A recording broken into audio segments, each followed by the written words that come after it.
Welcome to Car Shopping Insider Strategies. I'm your host. I'm known as Deshone the Auto Advisor. If you have 60 to 90 minutes to spend with us, we're going to talk about how you can make sure you're saving thousands on your next car, not just your next car, but every car you get for the rest of your life. I spent 10 years in the auto industry, 5 with Mercedes, 5 with General Motors, and now we do these streams Monday through Thursday. You can catch us at 12 p.m. Eastern time, and you can get your questions answered live. We do rebroadcast this show for those of you who couldn't make it, or if you want to share this with a friend or family, we'll rebroadcast the show throughout the day. But Monday through Thursday, we are live. You can meet us here to get your questions answered. So I welcome everyone. You're going to hear me talk about the sponsor of our show, which is my digital book. It's my new digital book. It's called Cars from Home, 7 Steps to Saving Time, Money, and Avoiding Dealerships.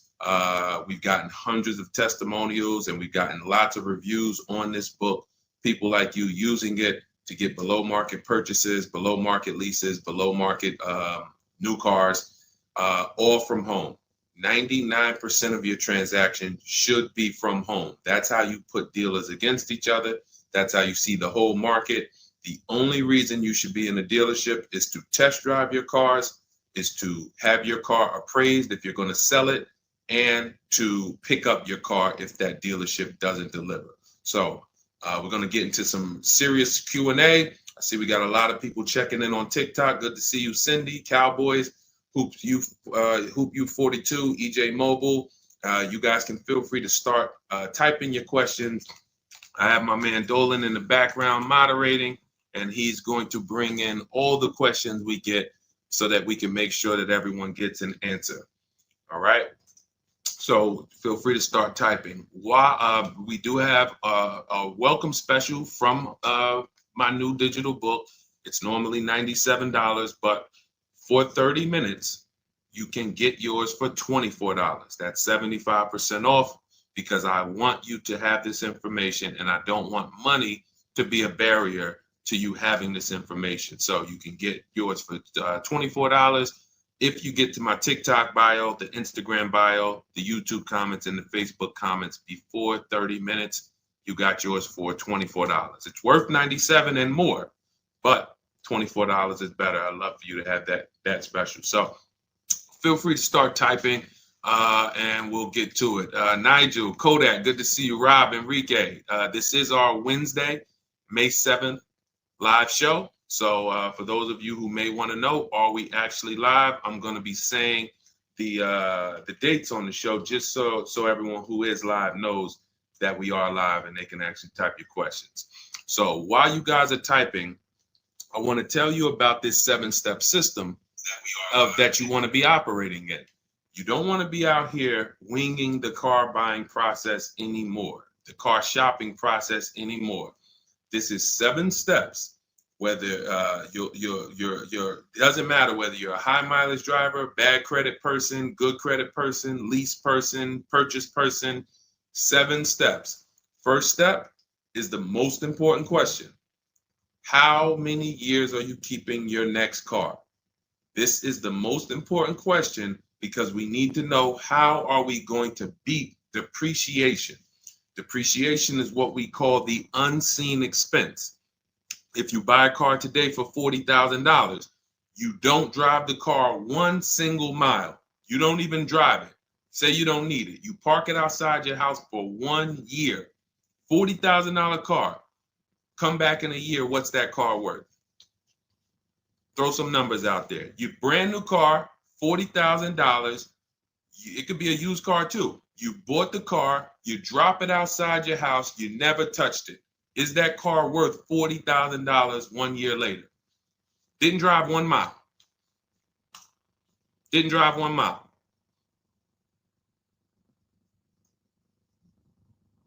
Let's go. Throw some numbers out there. What do you think? What do you think a $40,000 car is worth after 1 year?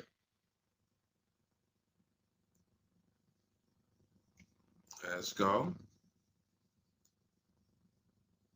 All right. Come on. I know people.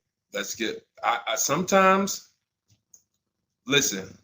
I'm going to say this because y'all know I'm a straight shooter. For those of you who are just new here, I have to let you know, most of the people who have a hard time with us getting to the money, literally getting to the money. It's not a matter of the information. The information's proven. We got thousands of people using it. We got thousands of comments. We got hundreds of testimonials. It's the ability to focus. It is the ability to focus. We live in a world where it is very hard for people to focus, and that is where you lose. So I'm letting you know, when you come here to Car Buying Insider Strategies, you have to lock in.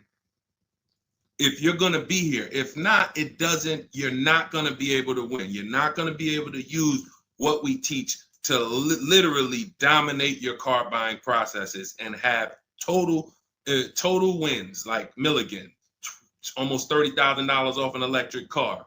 Like, Just Ralph saving $5,000 off his brand new 2025s. He bought 2 of them. Dealerships dropped the price. The moment they came out, he got them back in December. They dropped the price on both of them over $5,000. Like, these are brand new high demand cars. You're going to see me share a bunch of people that like, whoa, those results look amazing. And these people are telling you they'll never buy a car any other way except the Cars from Home way with bids. But they focused. Whenever they met me on a video, social media video, hopped on a live, you have to focus, okay? And that's how you're going to win here. So let me talk to the focus people. I see you, KSA. I see you, Nisi, on Instagram. All right, I see you, John. We got you on YouTube. Jay, we got your question coming. So that's the depreciation. If you buy a car for 40, your car is worth 30 a year later. It's worth 35 a year later. Even if you didn't touch it, you didn't drive it, you just literally parked it outside your house. So that means our cars are losing value daily, whether we drive them or not. So the reason why the most important question is our first question: how many years will we keep this next car? Because we need to determine, are we going to beat depreciation with a short-term lease, 3 years? Or are we going to beat depreciation with long-term ownership? Well, thank you, Will Rosa. Shout out to the people liking the show. If you are a long-term person, that's where we are purchasing. So that's step 1 in the process. Before you think about, Deshaun, what about my old car? I need to trade that. Nope, you're going to see we don't trade, we sell. But before you think about, Deshaun, I want this car. How do I get the best price on that?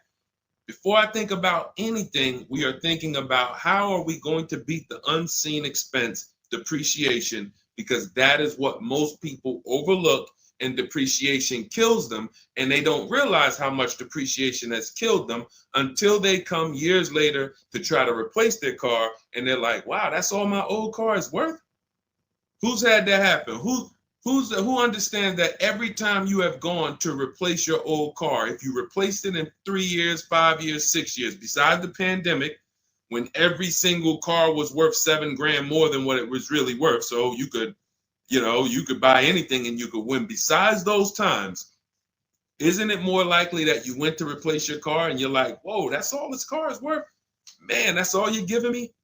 Because the depreciation has really set in, and we have not held the car long enough to have that win. So that's why this is the most important question. Then we move to equity assessment, where we get bids. Then we move to deal structure, where we structure, what does a great deal look like? What does it look like if I lease this vehicle and it's a great deal? Not these bad deals I see on commercials. What does it look like for me to budget and make sure when I go shop, I'm not going over my budget? In fact, I want to shop way below my budget. That's what we do in step 3. Takes us about 10 minutes. Then we move to shopping. This is the fun part. And I want y'all to understand something. Shopping is deciding what you want. It's not buying it. It's not buying it. Shopping is deciding what you want. Okay? And what we tend to do is we mix shopping with buying. When I was in the dealership, I would have people, man, Deshaun, I don't know how I ended up with a car. I just went to Home Depot. I was going to Home Depot. I said, let me stop by the dealership. And now look, I'm leaving with a car. That's mixing shopping with buying. We don't want to do that. And then we move to step 5, which is we're multiple offers. Multiple offers. So you're going to hear as you stay on the stream and as you understand what we do in the Cars from Home process and why people are saving so much money and they're so happy enjoying their process is because of those 2 words, multiple offers. It puts you in control. It puts you in the driver's seat. It makes you feel like you are the prize.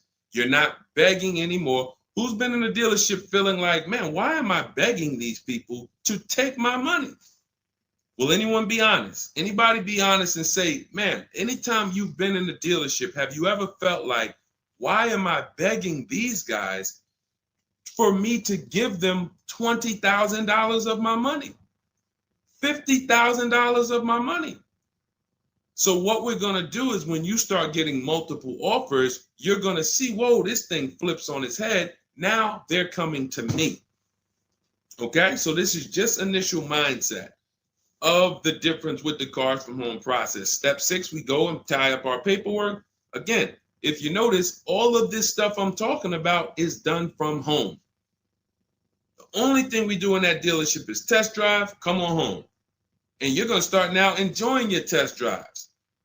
So you probably can't even, you're probably been scared to go test drive. Sean, I'm scared to go test drive. I don't want to, because they're sitting you down. Thank you, Paul. Thank you, Paul Sperling, for being honest. I see you on Facebook. That's where you've been nervous. Man, I don't want to go test drive. I'd rather just, but what you're going to start doing now is enjoying the shopping because you're test driving, going to another dealership, test drive this. Sometimes people go with their families and say, hey, family, good news. We're going to go out this weekend. We're going to test drive a bunch of cars and we're going to decide what the right one is for our family. The kids are happy, wife's happy, husband's happy. Yes, let's do it. Get to the first dealership, test driving the car. All right, what do you think, guys? Oh, it's okay, it's all right, it's nice, we like it. Okay, now the kids think we're going to see 3 vehicles. Next thing you know, Dad's sitting down with the salesman. Hey, we got a great sale, today. It's a 1-day sale. That's a lie. Really? Oh man, what does the sale look like? Oh man, and for those of you who know, I'm not the public. I'm an insider, so I'm telling you from being in the dealerships. You get what I mean? Like I respect people who never were car salesmen and they're trying to teach you guys how to get the best deals. God bless their hearts. I'm telling you from inside. So next thing you know, the husband's sitting down talking numbers. Kids are like, hey, Dad, what happened? I thought we were going to, hey, hold on. Daddy's working out a good deal here. Hold on. They got a 1-day sale. Not realizing they've completely taken you off your shopping process, which is your power, deciding what you want. And then once you decide what you want, you have multiple dealers compete while you sit at home. Right where I'm at, right where I'm sitting is where I have made my last probably 5 car deals for myself and my family from right here. Bids. So now that we open it up, we gave you a little mindset of what Cars from Home is about. We got questions coming in. I see Jay on YouTube. I see Robert on TikTok. For those of you who want to know if we're live, we are live. It's our Wednesday, May 7th episode. We're live every Monday through Thursday at noon. But you might be watching a rebroadcast and you might have someone ask the same question that you're going to ask because we do replay the show throughout the day for those who couldn't catch us live. All right. So Dolan, let's start bringing in these questions. I see we got some coming. And Instagram, you guys type your questions. We're live on Facebook, YouTube, Instagram, and TikTok. All right. What do you think about the Flex Car Leasing Company? Let's see. It's Flex Car Leasing. All right. Let's see if we can find out about Flex Car. Live large, spend small. Sounds like a good quality lease. That's literally, listen, I leased my first car, I was 22. I had other friends buying cars. My payment on my Pontiac G6 was $256. It was a $20,000 car. I never had a problem with it because it was always under warranty and my other friends were out there, buying cars they were paying double what I was paying. And again, if you're keeping your car 8 years or longer, forget about leasing. You should be shopping for a below market purchase. If you're not keeping your cars 8 years or longer, below market leases is how we save all the money keep thousands in our bank account, drive incredible cars. So let's take a look. It says Flex Car is the first and only month-to-month car lease because freedom shouldn't come with a contract. Once you flex, you'll never buy a car again. Now, I like this. We're just judging it by what do we get to drive? Here's how you judge leasing, y'all. What do I get to drive and what do I pay for that? For example, I told you guys my first lease was $20,256 a month. Then I got an Infiniti G25. Our payment was, that was early. That was like 2011. It's like a $35,000 car. I want to say I was like low threes or either high twos. Ridiculous deal on it. Wasn't no more than that because after that I got an Infiniti Q50, $45,000 car. My payment was $325. After that I got another Q50. I had 3 Q50s in a row. My next payment was $345. My last one was $365. That was all of these are $45,000 cars. No money down. I do not put money down on leases, and I teach you how never to put money down when you're shopping. When you know you have a great lease deal, then you can put money down. Let me give you an example. So let's say we shop all our offers. You're going to see dealers all over the place. Once you get multiple offers, you guys are going to see, thank you so much. Shout out to the people sharing on TikTok. Shout out to the sharers. Everyone who shares this broadcast, I appreciate you. Everyone doesn't share, but I appreciate the people who do share. I don't take it for granted. You know, and your friends will be upset if they find out you sent them out. They went out, bought a car, got ripped off, and then you're like, hey, you ever hear that guy, Deshone? No. Oh, yeah, I watch him all the time. Why didn't you share his channel with me? That mess around, you know, the friendship's over. So make sure. So share with your friends. But anyway, so when we consider that leasing is a value play. So leasing is how much car can I drive for X amount of money? Because that's all we judge it by. It is literally nothing. We're not in love with these cars. We are not keeping these cars for more than we should not be leasing something and saying we love it. Because if you love it, you mess around and lease something that has a bad lease program, and then you're driving a car overpaid for it because you like. So you know, if somebody says, "Oh man, I really want that Range Rover," and then they shop the offers. Range Rover offers are no good. They're all over 1.5, 1.6, 1.7. For those of you who don't know, we judge leases by dividing the MSRP, the monthly payment we get, no money down. You divide that monthly payment into the MSRP. So if you have a vehicle that has a $400 payment, you divide that into the MSRP, which is, let's say, $40,000. That's going to be a 1% lease. You multiply it by 100. So divide the monthly payment into the MSRP times 100. That tells us a percentage. So once we get that percentage, we can see, is this a 1% lease? Is this a 1.5% lease? Is this a 1.2% lease? Now, you cannot judge a lease until you've gotten multiple offers because you need to find what we call the 20%. What are the 20%? Anybody know what the 20% is? And we're still talking about this Flex Car leasing program because if we can lease cars through Flex Car and they're 1% leases or 1.1 and 1. If you get to drive these expensive cars, but you're only paying 1%, 1.2%, 1.1%, less than 1% of the MSRP on a monthly payment, you don't have to tie up all your money. You got cars under warranty, no problems. This could be a really good thing. Now, I haven't used Flex Car, but I'm just telling you, if you guys explore them, this is what we are judging because this is how we judge leases. Okay, there's nothing else about it. So you divide your monthly payment. You don't have to worry about taxes.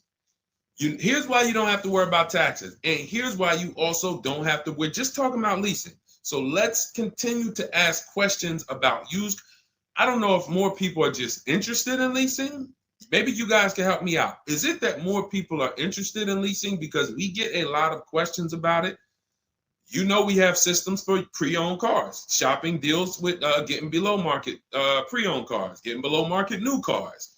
saving money with our bank bidding war, making banks and credit unions bid for our interest rates, selling cars to get our equity out, bidding. So we have all types of stuff outside of leasing, but I'm going to answer the questions you guys ask. And if Dolan keeps pulling in the questions and most of them are about leasing, then that's what we're going to talk about. Okay? So so here's the reasons why you never have to worry about what about the taxes and fees and what about the selling price? Do I divide the monthly payment into the selling price or the MSRP?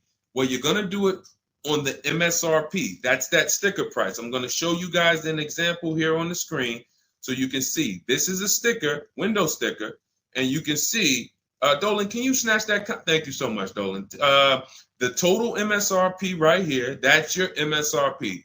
That is what you're dividing your monthly payment into. Now, the MSRP tells us the value of the car in the market.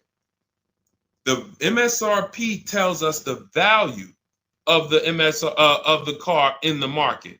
It does not tell us what they're selling the car to us for and how much they've discounted it. That's reflected in the monthly payment. So you have a $40,000 MSRP. One person, one dealership, an 80% dealer offers us $600 a month for that. Okay, another dealer, 80%, offers us $650 a month for that. No money down. Remember, always shop our lease deals with only first month's payment due at signing. Only first month's payment due at signing. You don't do anything else but first month's payment due at signing. And you tell dealers how you want your lease deals presented to you. You do not let them work you up a random lease deal. Okay, so you get your first month payment and you say, okay, one dealer says $650, $40,000 car. This is an average car. $600. Another dealer says $550. But then here comes this 20% dealer, $425. So now you're looking and saying, whoa, the percentage for the higher dealers is 1.4, 1.45, 1.6, but this lowest dealer is 1.2, 1.1. What's going on here? Same exact car. This is the 20%. You've identified the 20%. They've identified themselves, and the lower sales price that they're giving you is reflected in the monthly payment. So so the monthly payment is where we can see the discounts, not the MSRP. So we divide that monthly payment into the MSRP, gives us that percentage, and we can see those with the lowest offers, lowest percentages have made us the best deal. And we always make sure we tell them, put your taxes and fees into the payment. Okay, now I have templates for this. So everything we do is by email. If you guys want to take this and use it, you want to try calling around, just remember this stuff. For those of you who do not want to remember it, you're like, Deshone, give me the blueprint, give me the step-by-step.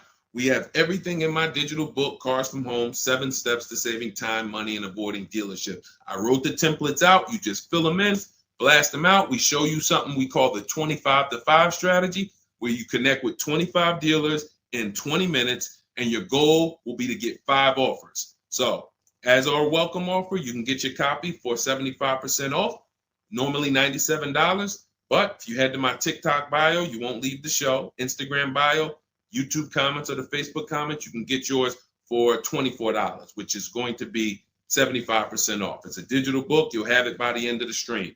Okay? But this is very important. When we're judging lease deals, whether it's through FlexPay, whether it's through an individual dealership, it does not matter. We are judging them based on value.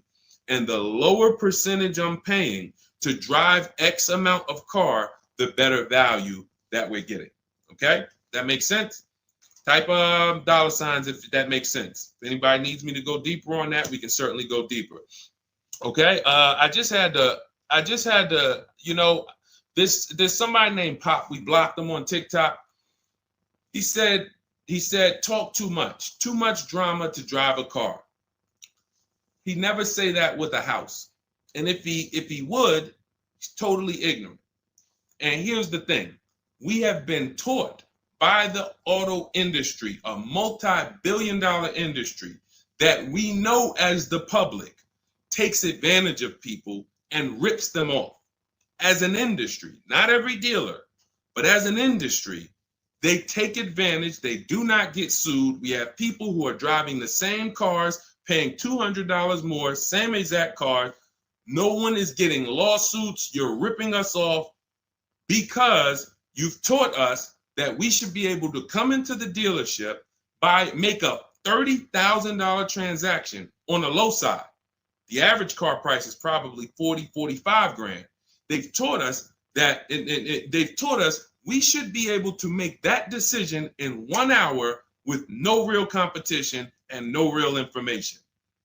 So when we talk about strategy and the way we save money, when you look at somebody like a Marie, hey, just wanted to reach out and say thank you. I love these emails, by the way.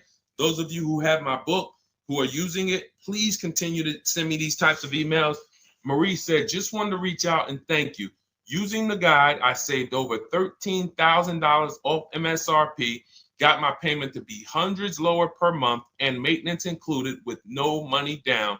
Just wanted to say thank you. 2025 GLC 300 coupe, fully loaded. Now, some of you have this exact same car, or you know someone with it.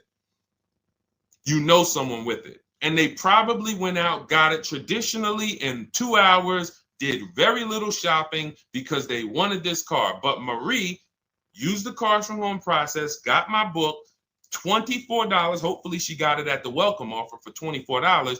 And that $24 investment saved her $13,000 off this new car. $13,000. We are not here on Wednesday, May 7th, to talk about hundreds of dollars. And these are the people who would be warning you guys to say, hey, you better have a process. And if you don't, that's okay. You don't need a process. Just know you're overpaying. And just understand that the car business has mastered sending you down the road in your car and you overpaid and you're smiling. It's a very, very powerful business, multi-billion-dollar machine where you could send hundreds of people down the road smiling and they literally overpay. You just made $5,000 on them, $8,000 on them, $10,000 on them. That, you know, there's a saying in the car business, the happiest customers are the ones you make the most money on. That is a saying. So the happiest customers, the ones that are no, hey, listen, you got to do better, man. Hey, man, I'm still not happy because you still don't feel like you got a good deal. Those are the people that you make the least money on. Still making money on them because they're not comparatively shopping. But the ones who, oh, Joe, you were great. You made this so easy. Go see Joe, everybody. Meanwhile, Joe's making $8,000-$10,000 on you every single time.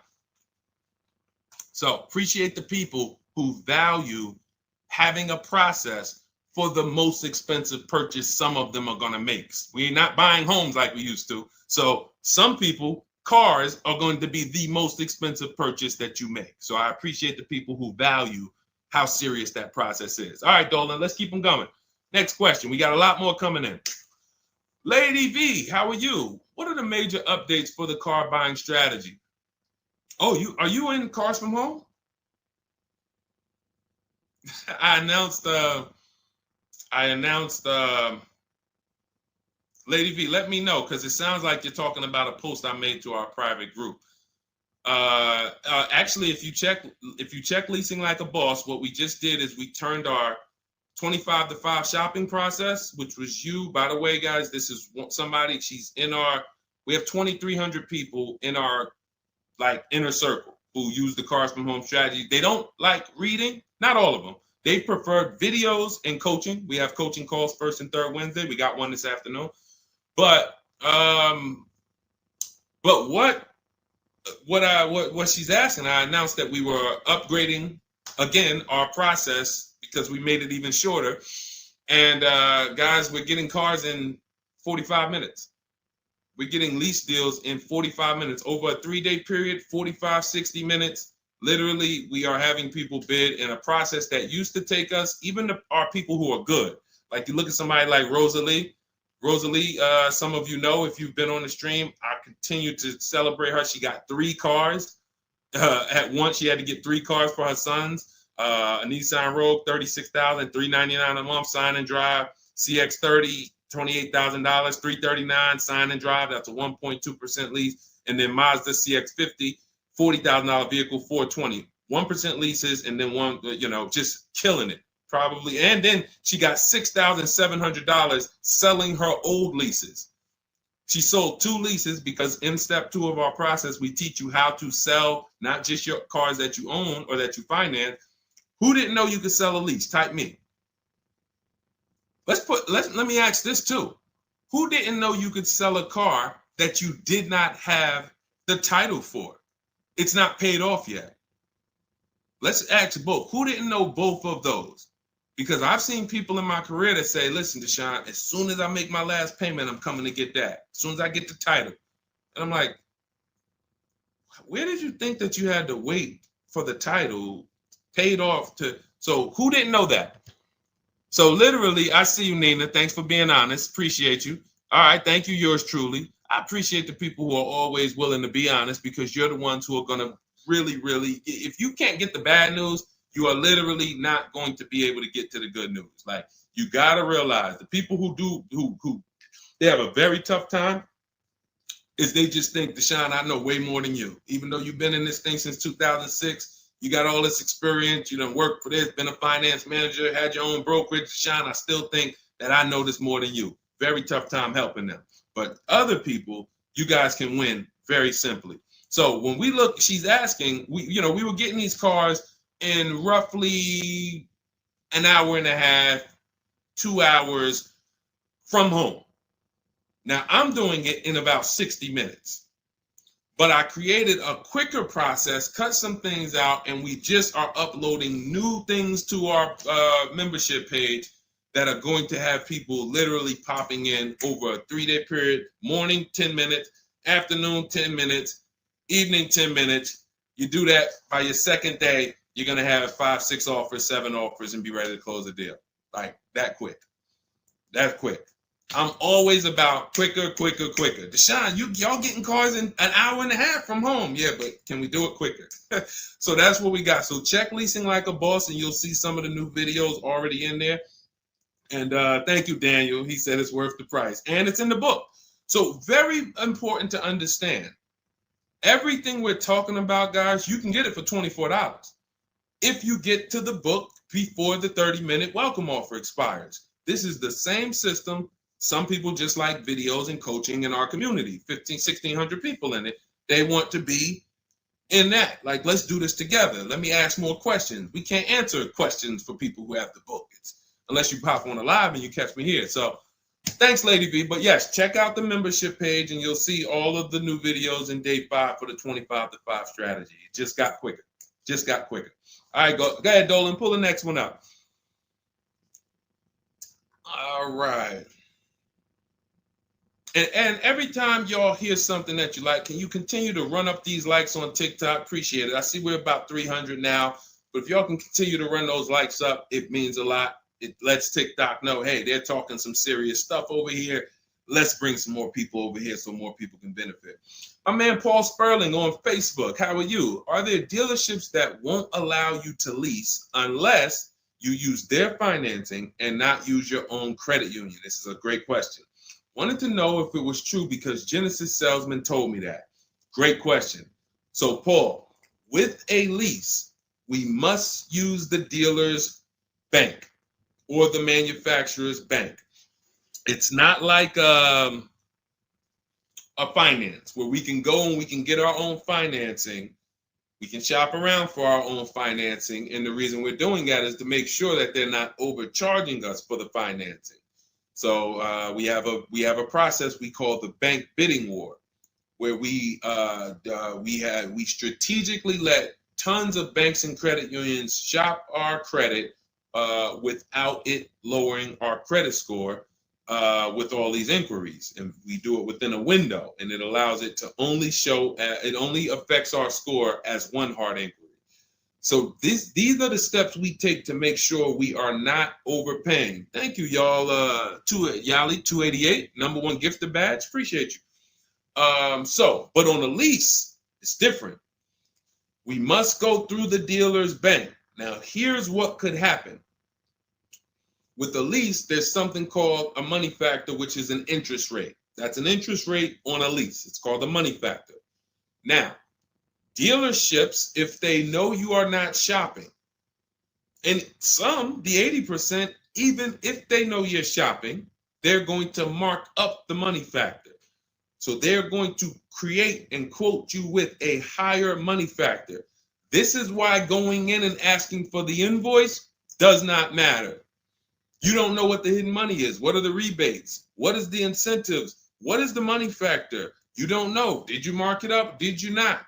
Can't see it. It is totally undisclosed. There's no way for you to see it.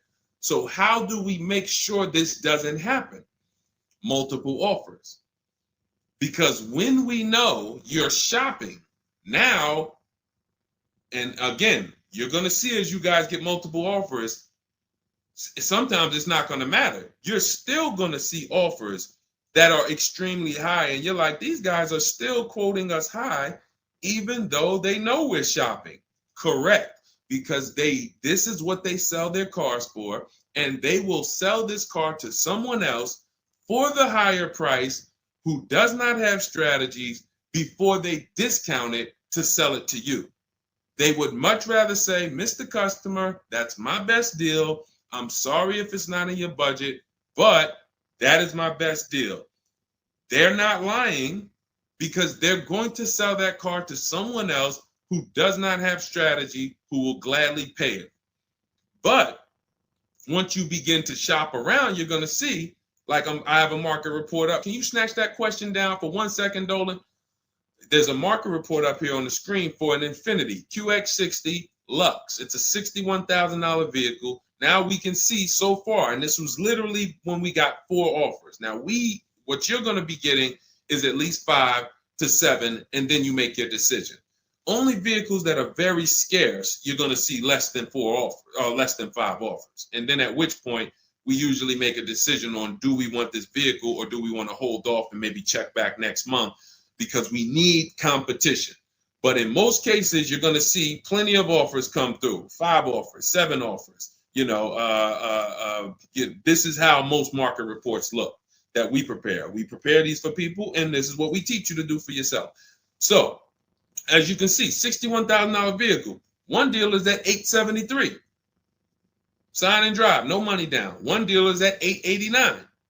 But then we have 2 dealers that have come in at $680 and $685.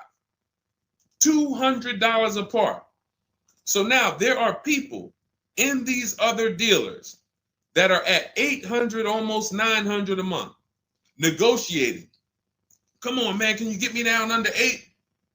You see how that's a losing battle? They're at $889, right? They know we're shopping, because when we shop, you always want to let dealers know. I'm speaking to a couple dealers. You catch more flies with honey than with what is the saying? Vinegar. So be nice, be friendly. All the scripts we have, you use our scripts. We have thousands of people using our scripts from our book and from our Shop with Deshone coaching program. And they're nice. They're friendly. They're not like aggressive. They're firm.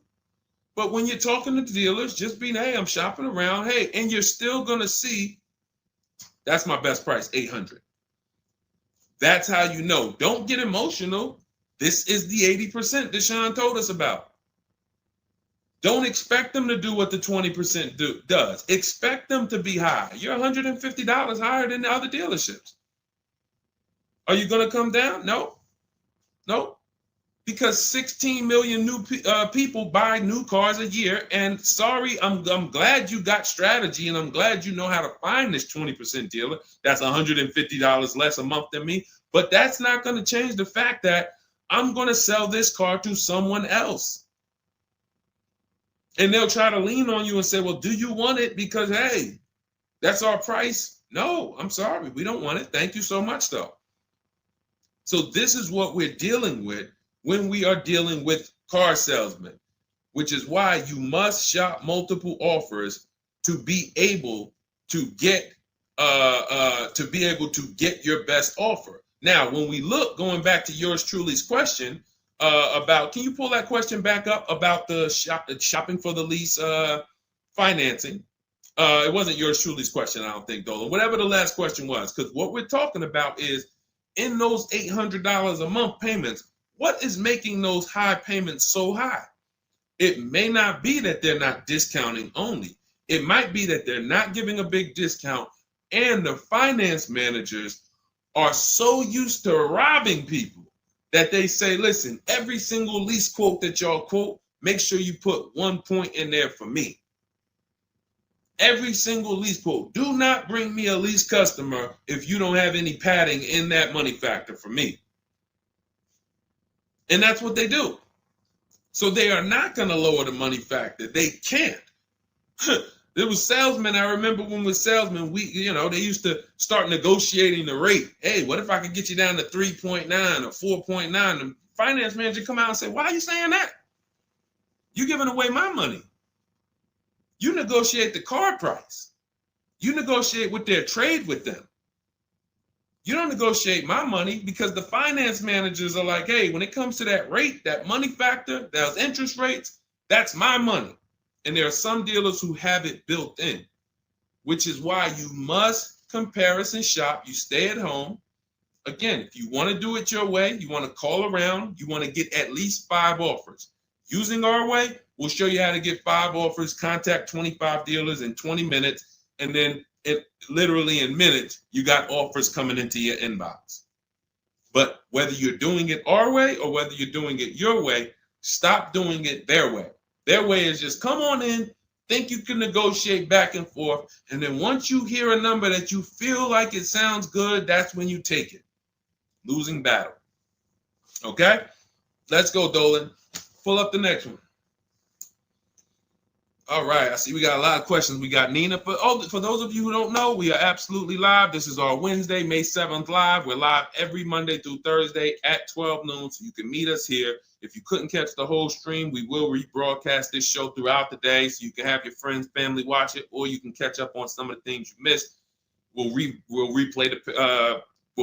all through the rest of the day. And on the weekends, we take all the shows from the week and we rebroadcast them out, so everyone can catch up on things throughout the weekend. All right.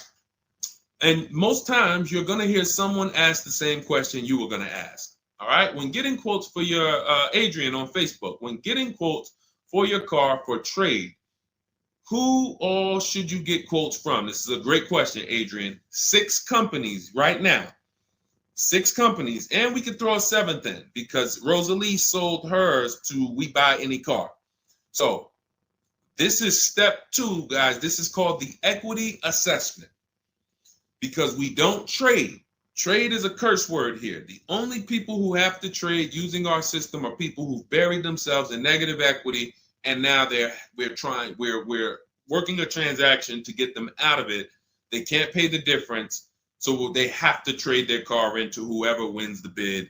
And but those are the only times we use that curse word, trade. In every other case, we are selling our car to cash buyers because we're separating our transactions. We separate who we buy our car from who we sell our old car to, from who we get our bank loan from. Some of you, and be honest, have you given the dealership your trade-in, got a loan from them, and got a car from them? All 3 in 1. Have you done that? I bought a car from a dealership, got my loan from them, and I gave them my old car. 3 transactions in 1. Impossible to have 1 there. Again, take the bad news first so that we can get you to the good news. You cannot win giving a dealership 3 transactions in 1. Okay? Each one of these should be bid out while you're at home so that you know I've maximized everything. Okay? So 6 companies we're getting bids from: CarMax, Carvana, Driveway, Kelly's Blue Book, but not the regular Kelly's Blue Book, Instant Cash Offer. Kelly's Blue Book Instant Cash Offer, where they connect you with a local dealership that gives you a cash offer. Auto Nation, cash offer. Car Gurus, cash offer. All three of them connect you with a local dealership to get a cash offer. Now, when you throw in We Buy Any Car, or maybe a local cash buying company that you might see commercials with, hey, we want to buy any car, we'll buy your car. All of them. Now, this takes about 25 minutes to do to get all of these quotes, but you're not getting, this is a third of your transaction. So those of you who are like, I'm just going to trade, God bless you, do you. But you're not going to make the money we make. You're not going to make the money Rosalie made. Sold 2 leases, put $6,700 in her pocket at the end of the lease.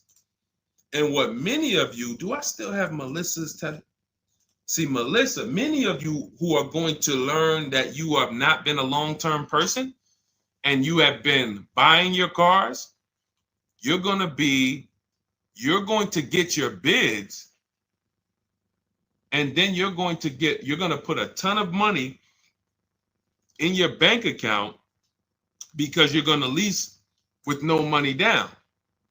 And once you lease with no money down, I don't think I have it up. I think it was from last year. And because we're just showing all 2025s and 20. Yeah, that's all we're showing right now is, recent people, but some of these, Dolan, I'm going to go back and grab because some of them were unique in that when you see you've been somebody who's been taking loans out and you're like, Deshone, every time I buy a car, I take loans out 5-6 years. I go trade the car in after like 4 years, or maybe I pay them off and then I go and trade them in. And I always end up really not getting nothing. I got high payments every time. And then whatever my old car is worth, I use it for a down payment for the new car. I don't really see where that money goes. So this is a repetitive cycle. What you're going to do is actually get your cash bids, realize, all right, I've been breaking the 8-year rule. The 8-year rule says if you're not buying your next car to keep at least 8 years, you should be getting a below market lease. That's what you should be shopping for.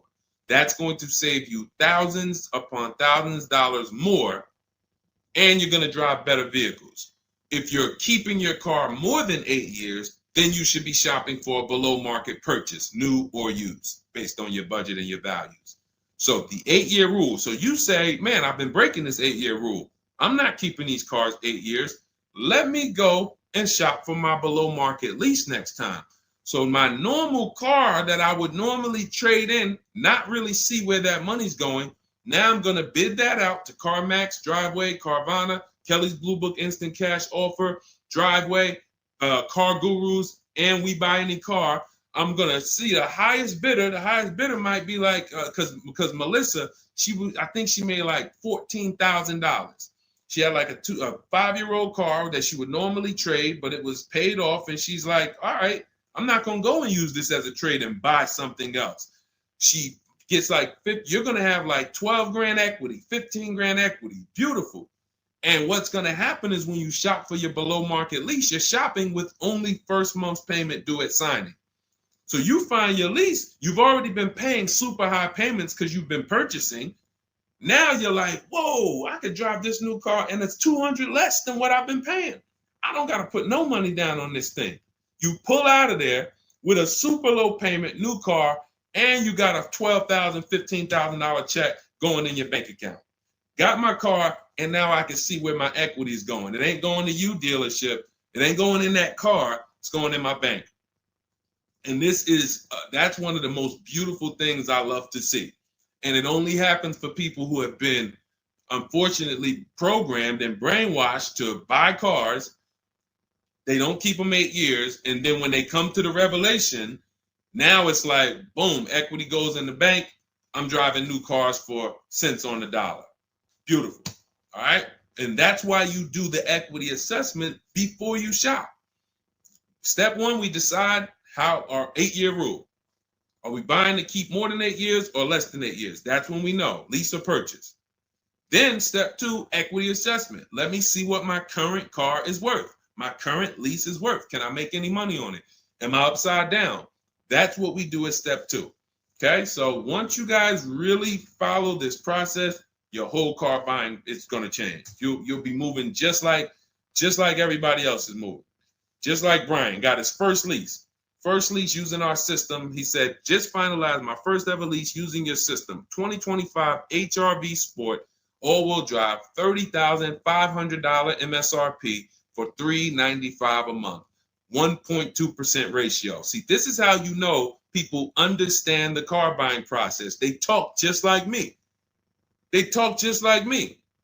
They know the process. They didn't have to go to school for this. They just followed the steps, and I walked them through how to judge the deal. 1.2% deal, 12,000 miles a year, 36 months, no money down. His initial quote from this dealer was $434. In my book and in our Shop with Deshone system, we have calculators we invented. We have 6 proprietary calculators. Can't find them anywhere on Google. They're ours. We created them.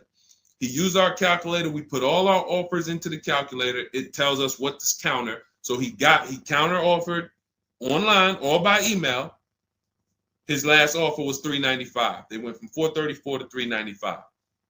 That's how it goes. And he probably had 5 or 6 or 7 other offers that was $150 a month higher. That's how it goes. All right. That's where you want to be. All right. That makes sense. Did everybody grab that? Type $ if you follow me. Who's following? Type $. Okay. I never want to go to the next subject before I make sure. All right. Did you grasp that? Did you? All right. Thank you. I see you, DJ and Nice. My man, good to see you checking in. Hart, you have that's your username, Hart. So yours truly. Thank you so much. Good to see you. All right. I see you, HD1 1225. Good to see you. All right, perfect. All right, Dolan, let's go to the next question. All right, feel free to keep talking. I know we got a bunch, so I'm not even gonna say it. Let's just try to get through what we got so far. Should there be a set length of financing depending on the year of the car? Great question. So we have something we created called the Rule of 72 and the 10th birthday. This is, all right, there's something we call the repo recipe. So when I was in Mercedes, this happened more often with Mercedes. People, 4 expenses that we need to take into account when we're financing a car. 4 expenses. The cost to acquire the car, and most people are taking a loan. So it's the cost to acquire. Then you have the cost to repair it. Well, let's say this. You got your insurance. You have your maintenance. And on some cars, maintenance does become serious. On a Mercedes, your oil change is $200. Your brake fluid change and your service B is $400 to $500. So there are cars that we have to take into account the maintenance being serious. Then we have gas. So even if you have a car that maintenance is low, you still have gas. So let's just wrap those 2 together. And the 4th expense is what really, really hurts people when they have something that breaks. And when we have something that breaks, what we typically don't want is a car payment.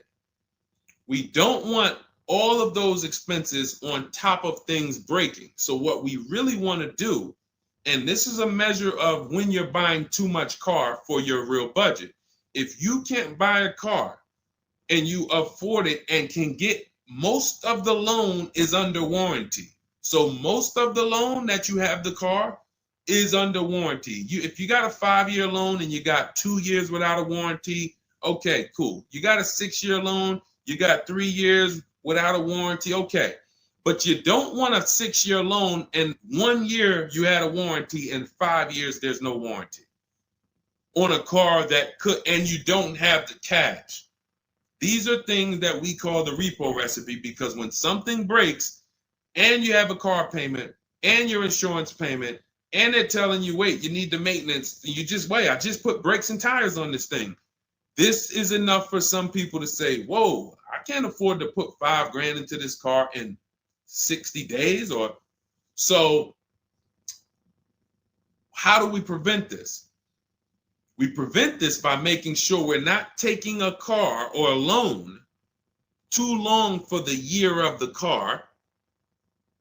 And the longest loan we want to take is 72 months.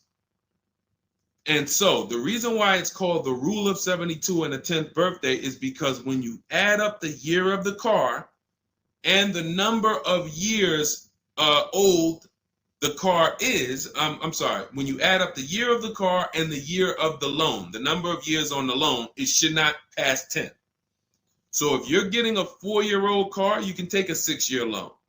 If you're getting a 3-year-old car, you can take a 6-year loan. That's 9. If you're getting a 5-year-old car, you should take a 5-year loan max. If you're getting a 6-year-old car, you should take a 4-year loan max. Now, why is this a test of affordability? Because some of you are saying, whoa, but I can't get the car that I really want at that number. Then that means you can't afford the car that you really want. Again, it doesn't mean you can't break that rule, but it does mean that you're going to have a loan on a car that's older than 10 years. This is risky. So it's nothing wrong. The reason we create these boundaries, so at least when you cross them, you know you're crossing them. So if something happens, you're not surprised. You're not like, whoa, how did this happen? Well, I took a little risk. I took 1 year longer. Then, the car's 11 years old. I still got a loan on it. Stuff goes wrong. I'm out there. I got more exposure. But if we use that as a gauge of affordability and say, you know what, if I can't afford a 6-year loan on this car, then I can't afford the car. If they're telling me I got to take 7 years, that's why we cap both. We cap the number of years you should take at 72, absolute longest. And some of you know we default to a 5-year loan when we're shopping. This will also help you because you'll look and say, 5-year loan, every $5,000 is about $100 per month. So as you're shopping and you're looking at cars, you should be saying to yourself, all right, $20,000, that's about a $400 payment. All right. And that's if I put no money down. You got your taxes and fees. Maybe I'll take care of the taxes and fees, but that $20,000 car is going to cost me about $400 a month, 5 years. $80,000 car, you're looking at, divide that by 5,000. That's $1,600 a month for 5 years. Doesn't matter how high you go. But when you don't have these rules and you go in, here's what tends to happen. You look at cars that are way more expensive than you could afford, and you say, hey, can you get me to this payment? And a salesman, are they ever going to say, no? They're going to say, oh, let me see what I can do. Next thing you know, they come out and say, hey, good news, I got you to $1,000 a month. Hey, good news, I got you to this. Way below what our rules are. Way below than the $5,000 every 100. So you got to say, how did they get me to way below the every 5,000 is 100? How many years is the loan, sir? Oh, well, listen, what's more important to you, the payment or the number of years? Well, both are important to me. How many years is the loan? Well, right now, this is an 84-month loan. This is a 96-month loan. Wait, so 7, 8 years? 8 years, 9 years? You're talking like, yeah, well, and that's how you get jammed up. So if you keep these boundaries in place, longest loan I'm going to take 6 years, 72 months.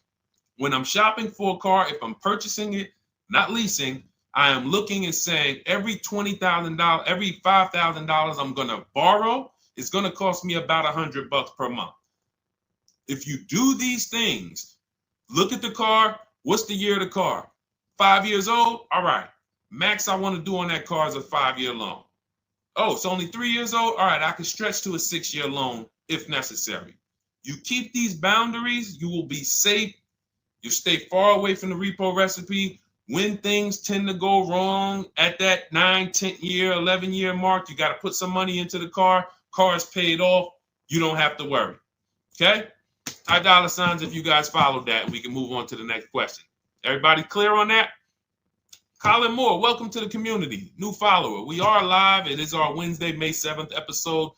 You may be watching us live at noon, or you might be watching a rebroadcast. We rebroadcast the show throughout the day until our next show tomorrow, which is at noon. Monday through Thursday, we're live at noon. You can please tell your friends who are shopping for cars, meet us here. If they'll be shopping for cars in the next 6 months. This is where they want to be. And they really don't want to wait. I mean, I'm trying to get people to stop waiting till they need a car to go and start learning this stuff. You want to be in the market 90 days before you need a car. We've been programmed again to wait until, and it's probably the anxiety. I put it off to the very end. We've just been programmed to wait until the very end, and then we go in and now we have desperate vibes. We're like, oh, I got to take anything I can get. We really want to be strategizing our car purchase early in the market, able to say no to offers very early. This is power, where you can say no. You can email. We have dates that we give the dealerships of, hey, this is when I could buy a car. I could buy it today, but I don't need it for 2 months, 3 months. That really puts us in a position of power, because everyone they're dealing with is desperate, walking in saying, I need a car today. Oh, I hear these cars are hard to get. All of this wrong, desperate energy that's going to make them pay more. That's what they want to sell. We come with, no, we can make a deal today, but we don't have to make a deal today. And when we come like that, it really positions us to, next month, the car salesman will be like, man, I ain't sold a car in 4 days. Oh man, let me call Kevin Gilbert. Hey, Mr. Gilbert, are you still in the market? Yeah, I'm still here. I told you I got until I got a couple months. Oh, cool, man. Listen, I think I could get that offer you made last month. We couldn't do it last month, but we were super busy. Everybody was in here, man. We charging them all of this money, but right now we're pretty desperate, and I would like to take your offer to my manager. Sure, definitely. That's obviously not what they say, but that's what they're thinking. So you want to be positioned for that. If you shop every single time in an emergency, you're not going to be able to be positioned for that. Okay? We don't want to be in the habit of emergency shopping. Not here. Once you have this way, you'll be like, oh, man, I could get in the market early. All right. Go ahead, Dolan. Oh, for those of you who are like, Deshone, there's no way I'm going to remember all of this stuff. Can you give me the whole blueprint? Write it out step by step. That's my new digital book, Cars from Home, 7 Steps to Saving Time, Money, and Avoiding Dealerships. And it's 7 steps, whether you are purchasing, whether you're leasing. We get below market leases. You're going to get below market leases, below market new cars, below market used cars, below market financing, because you're going to have banks and dealers bidding for your financing. If you're a high mileage driver, there's 3 different strategies for exactly how you need to be moving as a high mileage driver. If you have negative equity, there are 2 strategies in there to help you move from negative equity to your next purchase. This is all in 7 steps. Very simple to follow. So you can get your copy. It's normally $97, but you can get your copy.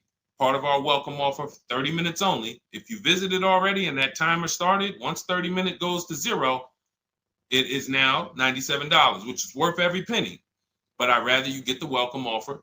So go grab it. TikTok bio, Instagram bio, Facebook comments, YouTube comments. Click those links. Go grab your book and come on back to the stream. Make sure after you get the book, you screenshot the thank you page, because it has my support team's email. Sometimes you're typing fast, type your email wrong. You don't see that book in 10 minutes. Just send an email to my support team. They'll get you your book right away. All right, go grab it before the 30 minutes is up. Go ahead, Dolan, shoot the next one. You don't want to have your own financing all the time, pure knowledge. Sometimes dealers have 12, 13 banks sometimes. Sometimes they can beat what you get on the outside. The key is creating a competition. Thinking about a 2025 Land Cruiser for $62,000, $5K down, any advice? How do we know that's a good deal? How do we know that's a good deal, everyone? Now, mind you, that's how a lot of people approach the car purchase. I'm thinking of this car, all right, I got 10 grand down. What we haven't, so here's what you discussed in this statement. I'm gonna read this question again, and you're gonna see 2 pillars that unfortunately we're combining. Thinking about a 2025 Land Cruiser. So now in my mind, for 62K. Now, this is a new car.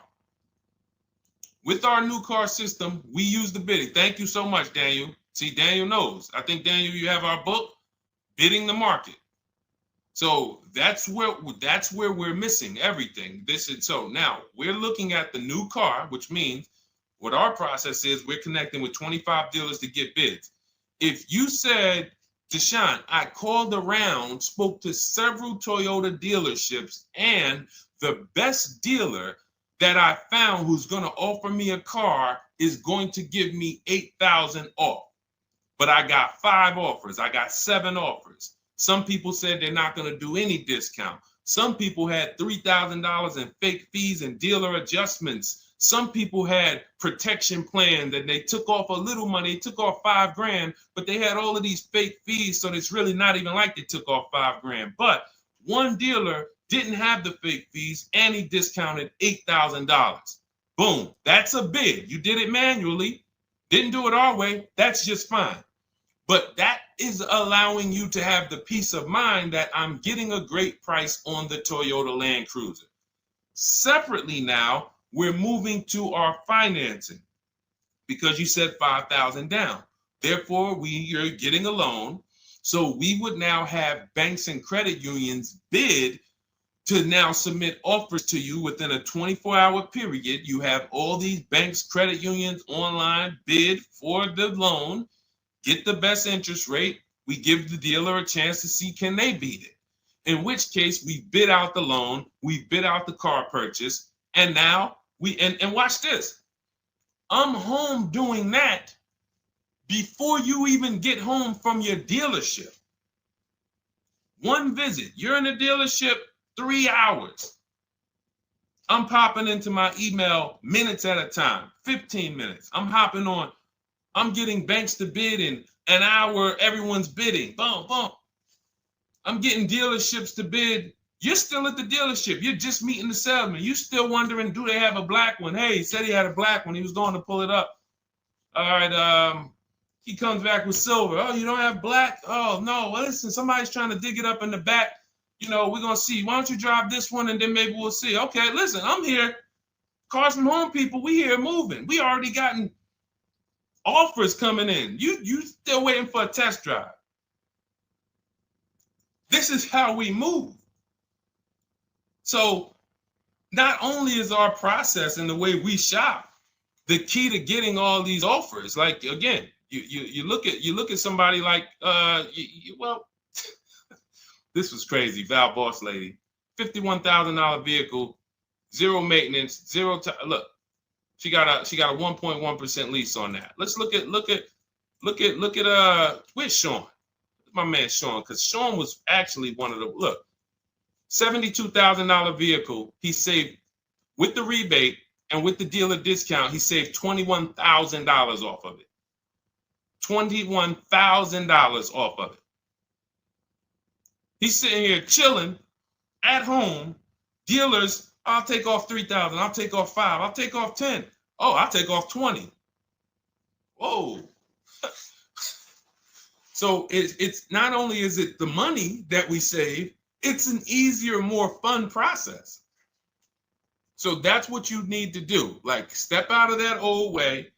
Understand that I need to get multiple offers for the Toyota, and I need to get multiple offers for my financing, and I do that right here from home, where nobody could come into my house and say, hey, get into the dealer here. What are you doing there trying to shop from home? We see you. You're not going to break our programming on you. You better get up right now and walk into this dealership so we can charge you more. Who's going to do that? While you in your living room, while you at work? Dealers bidding while you're at work. Never been to a dealership. It's freedom. Multiple offers. Yes, Lady V. That's my 2 favorite words. I swear, if I didn't wear unlearn, relearn, I'd be walking around with a shirt that said multiple offers. All right, let's go, Dolan. Shoot the next one up. We got time for a few more. Let's go. A few more questions.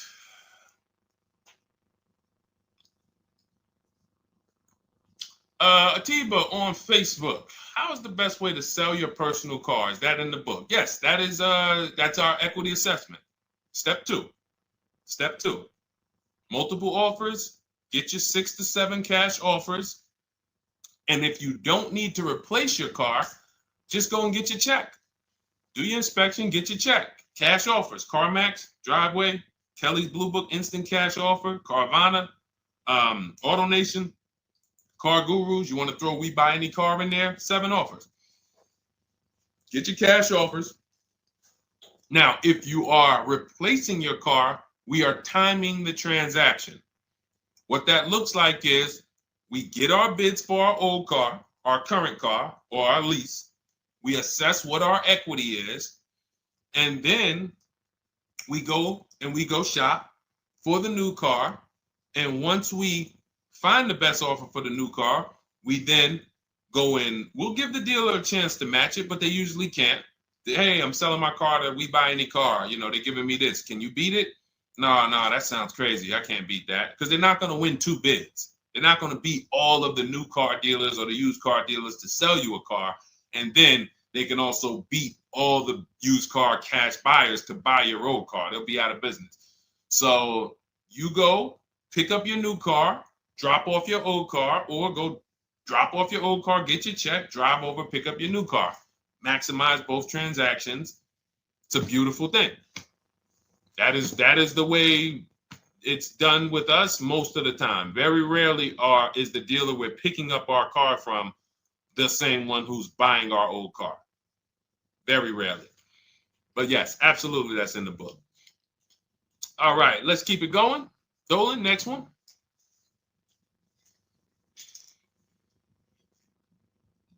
Daniel Thompson. Deshone, I've been keeping an eye on a used vehicle that has been sitting on the lot for over 60 days. What is a good amount to ask off the sales price without teeing off the dealership? Thanks for your time. So if you've been watching the vehicle, and this is the benefit of being in the market early. Used car markets change. Used car trends change. You can see prices going up. You can see prices going down. You can save inventory that you've been looking at. You know, I show you in our multiple marketplace strategy how to save the cars that you're looking at. Create these save listing. Every new car that pops up, you get an alert for it.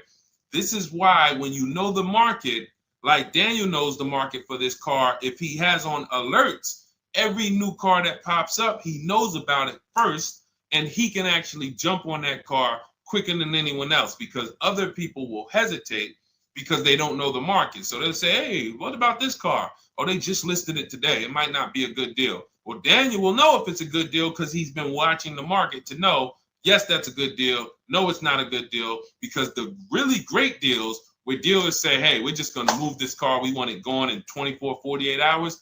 Those are not going to last. So literally, once they list them, you want to be able to say, oh, I saw that first and I know the market. Hey, you call. Oh, just got a cramp. Went to the gym earlier. Dehydrated. Went to flex and my arm said, no, you're not going to do that. So, but once you know the market, you literally can jump on things fast. Now, in the case of also watching the market, in this case, we see a vehicle that's sitting. Long as we verified there's no bogus fees on it, only fees on a car we're purchasing, used car or new, should be tax, documentation, and motor vehicles. That's it. Tax, documentation, motor vehicles. In some cases, in certain states, you may see smog or something. Should be very small. Very, very small. Shouldn't be anything else for $300, $400, $500, $600. Tax, motor vehicles, documentation fee. Those are all legit fees. Everything else is a made-up fee to try to make money. Now, there might be some value in some of the things. We have a service plan that we added that we selling on all our cars. Okay, but we got to compare that to the dealers who don't have that stuff. So what you want to do is look at the low side of the market, the way we teach. So if you're looking at the low side of the market, Daniel, for example, and you see, all right, all the low prices are 21 to 22. The cars go up to 24, 25, 26. I see some up there for 27. Okay, but the low side of the market is 21, 22. And this is how we watch the used car market, because we want to watch the low side. Now, the low side is going to be where the worst cars are. What do I mean by that? frame damage, salvage title. If you don't see a couple cars and you pull a Carfax and it says salvage or it says frame damage or it says 2 accident, you're not looking at the low side of the market. You're looking at the regular retail market, the regular middle of the market, the average prices. Because if you're shopping the low side and you're like, okay, between 21 and 22 is where the lower prices are, you're going to see some, oh man, look at these pictures. Now, car's all scratched up. Oh man, okay, man, this thing had 2 accidents. Oh man, this thing's salvaged. But then you pops up and you see one for 22. You pull the Carfax. Carfax looks good. Maintenance looks good. Boom.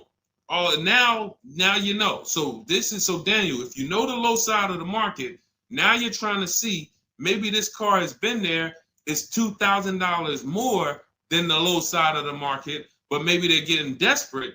So you make an offer that's right where the low side of the market is. So let's say the low side of the market is 21, 22. This car is listed for 24, but you know this thing been there for 2 months. You make an offer of 21.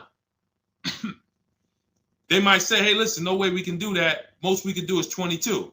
In which case, you won.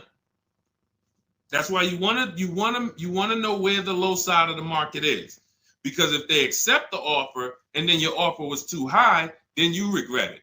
So if it's 24, it's been sitting there, you offer them 23, 22.5, they say, yes, we'll take it. Then it's like, man, was that the low side of the market? No, the low side of the market was 21 to 22. So let me offer 21, see if they'll bite. And if I land at 22, then I'm happy anyway. If I offer 21 and they say, look, no way we could do that. We could do 22.5. That's the lowest. We could blow this car out, and you won anyway. This is why knowing the market, this is all we teach. Whether you're in Shop with Deshone or a video checklist, or whether and watch this. The thing about our process is every time you use it, it gets quicker.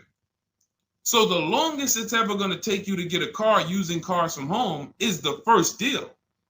Second time you coming through and you're like, okay, I know what to do now. I know where to go now. Yeah, I remember this from my last time. I remember this. That's why Rosalie got her QX60 last year. And then she got 3 cars at once. Because she's like, I got mine. Now I just got to rinse and repeat 3 times for my sons. So that's what you need. That's where you base your offer on those things, Daniel. All right? All right, great job. All right. All right, it's go ahead, Dolan threw up one more. All right, I'm trying to see. I'm looking at time and I'm like, all right, let's go. All right. Is it true that finance bank will require a certain amount down to get you approved? Absolutely not. Absolutely not. You can do no money down financing. Here's what's happening if anyone's requiring money down for finance. It could be based on your credit, but more often than that, it's based on how much you're trying to borrow relative to the price of the car. So let's say a car is $25,000. Now, this is how the ability to shop affects your deal in the long run. Because if you overpay, the bank is not going to tell you. It's not their job to say, yo, you're overpaying for this car. But here's what happens. Let's say a car that is a good deal would come in around $25,000. Good deal, good value. Now, you don't know what you're doing. You go in, you pay, you get a car, you're like, okay, man, I'm looking at this car, man, it's about $28,000. It's about $28,000. I love it. It's a nice car. Now, you're not looking at the market to see what the low side of the market is. You go in, and you could do this with a new car too. Tons of people did this during the pandemic. Went in, paid over sticker, 5-10 grand. Normally, the bank would not have approved those, but the banks were in cahoots with the dealerships because there's something called a loan to value ratio, which is why the banks are getting hurt right now because they approved deals on cars that they knew were worth 35, but they were approving loans for 50. Because dealers decided we want to sell this $35,000 car for $42,000. So once our client needs the loan with everything, and they might have a little negative equity, we need y'all to loan them $50,000 on a $35,000 car, and the banks did it, which is why they're falling apart right now, and they're going to continue to collapse. So when you look and say, whoa, if that's the case, how does the bank protect themselves? It should be loan to value ratios, which means this car that you're telling us you bought it for 28, your taxes and everything are, let's say they slapped on some fake fees on you and you're up there like, all right, man, I thought the car was 28. But when it's all said and done, I paid like 34 for it. Now you leave with that car for 34. The bank looks and says, well, you're trying to get it for 34. The bank looks and says, whoa, the book value on this car is only 23. So actual cash value might be, we could lend, the actual cash value is like 23. We could lend 25. I could see if somebody bought it for 25. We could lend that because they'll usually give you 20% above what the actual car's value is. So we'll lend on a $25,000 car, we'll lend you $32,000. You're asking for 34. That means you've overpaid by so much, the bank can't approve it unless you get them to the loan to value ratios where they're comfortable. So they're going to say, you got to put down 2,500. You got to get to, you can't borrow no more than 32,000 on this car. You need to come up with 2,500, come up with 2,000. So whenever a dealership's coming to you and say, hey, listen, the bank needs you to come up with this, they're overcharging you. And you're about to take a deal being overcharged because you're overpaying for the car and the bank is saying, we're not taking on all of that risk. That person needs to put some more money down because I know y'all trying to sell them this $23,000, $24,000 car for 33, but we ain't going to help you do that no more. Now, this also happens with negative equity. People trying to move 5-10 grand negative equity over to their new car. And now it's like, oh, wait, the bank's saying you got to put money down. Same reason. So it's two cases, lots of negative equity or you're overpaying or both. But that's a signal. All right. Again, that's why we bid out transactions. When you get multiple offers on the car you're buying and multiple offers on the car you're selling that you have negative equity on, you can see, no, y'all not pulling wool over my eyes because I know the market. All right. And all of this is done from home. That is why our system and our teaching, our philosophy, our company is called Cars from Home. That should ground you in the fact that everything we're talking about, 99% of it is done from home. 99% in minutes, not hours, minutes. All right. So if you guys want your blueprint, if you're like, hey, Deshone, listen, great stream. I enjoyed it, learned a lot. No way I'm going to remember all of this. Can I get the whole blueprint step by step? That is my digital book, Cars from Home. This is specifically for people who are like, I don't like car shopping. I'm not going to know all of this stuff. I want to enjoy my car shopping process. I'm tired of having buyer's remorse. I'm tired of leaving the dealership hoping I won, wishing, I don't want to talk about my numbers. Don't even ask me what I'm paying. Don't ask me what I paid. Don't ask me like that. You can see people from our school, look, they're already always posting their numbers. They never post without posting their numbers because they're confident in them. $50,000 car for Ken, $585 a month, no money down. Look, Jen, she gets a 2025 Honda Pilot, $50,000 vehicle. She saves almost $6,000 off of the price, $5,600 off the price. We could do this all day long. Oh, this is a long one. Oh, graduated. I put $1,000 to hold the vehicle Saturday. The dealership we ended up made the best deal, easiest, quickest process, little over 2-hour drive away. That is a signal. What you're going to see a lot, and y'all are going to get used to it, is driving an hour, hour and a half to go to get that car from the dealer who won the bid. Convenience costs you money. Every one of our students, our book readers who use what we teach, they are absolutely prepared to be, oh man, the dealer that won the bid, they're taking off $15,000. Man, they're 2 hours away. That's a nice drive, ain't it? Nice drive. Oh man, I'm driving I never made this much money on a drive before. And then you start to see most of these local dealers, they think they got me because they see my zip code and they're like, well, this person ain't gonna shop. So listen, hit them at this price. They don't realize that that dealership an hour and a half away is like, hey, we got the car. Hey, we'll sell it to you for this. But they never expected you to find them because most people don't find them. So that is the Cars from Home system. It's very simple, 7-step process. I walk you through it. And in my digital book, you'll have all your questions answered because it's a step-by-step process. You literally just do one step, check it off. Next step, check it off. Next step, check it off. By the time you get to step 7, you're setting up your delivery of your car or you're going to pick it up. All right. But it's normally $97. Part of my welcome offer, 30 minutes only. You can go grab a copy for $24, 75% off, and you will have it in your inbox. Make sure as soon as you get your book, you screenshot the thank you page, has my support team's email on there, just in case the book's not in there in the next 10 minutes. Maybe you type your email wrong. Make sure you check your junk and your spam folders.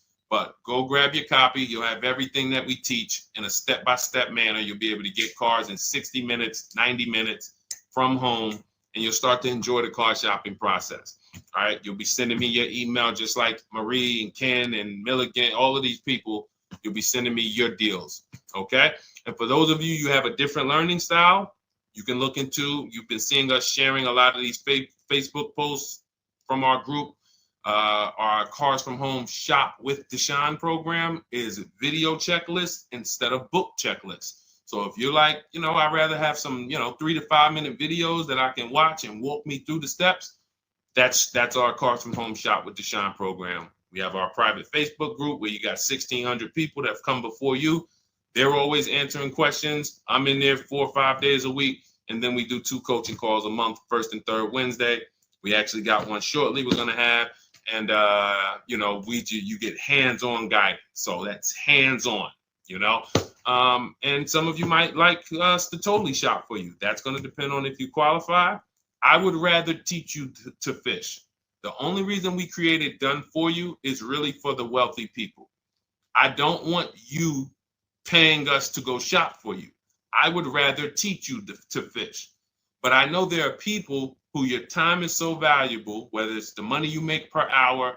I could show you how to do this in 60, 90 minutes, 2 hours, but you would still say, I'd rather you guys do that. I got money to make. I'd rather be with my family. I want to be doing other stuff. Here, I pay for services that I believe in. That's why we created Cars from Home Done For You. I would much rather all of you learn to fish so that you can do this over and over and over again. Teach your kids, teach your family, teach your cousins, teach your neighbors, so that everyone knows how to do this Cars from Home shopping process. Okay? But if you're in that category, in that class where you're like, Deshone, no, I'm that person, then you book a call with our team and see if we can help you with Cars from Home Done For You. All right, so that's our stream for today. We will be back. Lady V, I talked about the updates. I think you asked that question and then you jumped off the stream. So just watch the replay and you'll see. There's new videos coming to day 5. The 25 to 5 process is being updated. So just as soon as you asked that, we talked about that for maybe about 5 minutes on here. I guess you jumped off. But yes, we'll be back tomorrow, Thursday, noon Eastern time. Meet us here with your questions, and we look forward to it. We'll be rebroadcasting this for those who didn't catch the whole show. We'll be replaying this throughout the rest of the day, and I'll see y'all tomorrow. Thank you. Thanks, D.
All right, welcome to Car Shopping Mistakes Live. This is our Monday, May 12th episode. We are live Monday through Thursday from 12 to about 1:30. My name is Deshone. I'm known as Deshone the Auto Advisor. And what I do is make sure that people like you never overpay for cars. That's what we've been doing for the last 4 years online. And I spent over 14 years in the auto industry. Worked for General Motors for 5 years, Mercedes-Benz for 5 years, had my own new car brokerage. And now I focus on making sure you have the strategies you need from the inside. So what you're going to see is my perspective is very different, being inside dealers for 14 years. And so you can feel free to start typing your questions. Again, we are live every Monday through Thursday. You can mark your calendar so you don't miss a show at 12 noon Eastern time. And no question is off limits. There's really nothing that I think is going to catch me off guard. So, feel free to start throwing your questions out. First of all, who's shopping for a car? If you're shopping now, or you will be shopping in the next 6 months, type me in the comments. Who's shopping or will be shopping in the next 6 months? Because what you're going to see is you don't want to wait. A big part of what I teach is making sure you're positioned to get great deals, which is not waiting until it's an emergency. Now, sometimes you have an emergency, your car is totaled, your car was stolen, you have less than 30 days with your rental car and you have to get a car. That's different. But we don't want to go into a $30,000, $50,000, $100,000 transaction waiting to the last minute. So who's shopping for a car? Let us know in the chat. Let me know. Hey, yours truly. Great to see you. Great to see you on YouTube. We are live on 4 platforms: YouTube, Instagram, Facebook, and TikTok. So I have my man Dolan, the best moderator in the world, bringing your questions in. So no matter what platform you're on, you can start typing your questions. Now, this whole stream is going to be sponsored by my new digital book. It's called Cars from Home. 7 steps to saving time, money, and avoiding dealerships. It's already 5-star rated. If you look on goodreads.com, thank you to everyone who has reviewed the book. You've sent me your stories. You sent me your testimonials. You sent me your deals. Continue to do that. I love getting those emails. It makes a big difference. People like Marie, she got 13,000 off using the book, using the steps. It's a simple do-it-yourself blueprint to really, really maximizing all the money in your car deals. And you can get a copy for the next 2 hours for 75% off. It's normally $97, but as part of our book launch special, you got your copy for 75% off, $24. So you can go to my TikTok bio, Instagram bio, the YouTube comments, or the Facebook comments. We have a link for you, and you can grab your book. You won't leave the stream. And you can come on back. Feel free to ask as many questions as your heart desires. All right. Good to see you, Nikki. Happy Monday. Great to see you. All right. So, okay, Dolan, let's start bringing in the first question. I want to check in on Instagram. And yours truly on YouTube asks, which fees can be negotiated on an offer for a used car? Great question. There's only 3 legitimate fees on every car when you're purchasing it pre-owned. Doc fee. Some people, you'll hear people say, "Oh, doc fees are made up fee." It's a legitimate fee. In fact, when you look on the purchase order, which is that long form after you get your car, you'll see it's oftentimes it's printed on there. So is it all profit for the dealership? Yes, it is, but it also is legitimate. Your DMV fees, plates, license, registration, and your taxes. So those are the legitimate fees. Now, what are not legitimate fees? Anything that's not those 3. The prep fee, the marketing fee, the service plan, internet fee. All of these things are absolutely made up. Absolutely made up. Now, what you're seeing now is you'll see, and this is why you never want to go into the dealership looking for a car that you didn't see online first. Online is where we create the competition. Once you're there, we've lost our leverage. That's why everything we teach is called Cars from Home. 99% of your transaction can and should be done from home, where you can see that fine print, where you can actually you can see the dealers who don't have the fake fees before you get out there and waste your time with the ones who do. So you'll see all types of made up fees. Now, what is also being made up, let's go a little deeper on this, is the people, all right, if I put a mandatory service plan on my car, there's value there. It's not like the internet fee, which is just a ripoff, or the prep fee, which is just a ripoff. There's a service plan built in. Okay, then we have to determine if there's value there for us. There's a key replacement built in. But here's how I would like you to think, yours truly, and anyone who's in a similar situation. Anyone who'll be shopping for a used car, type the letter U.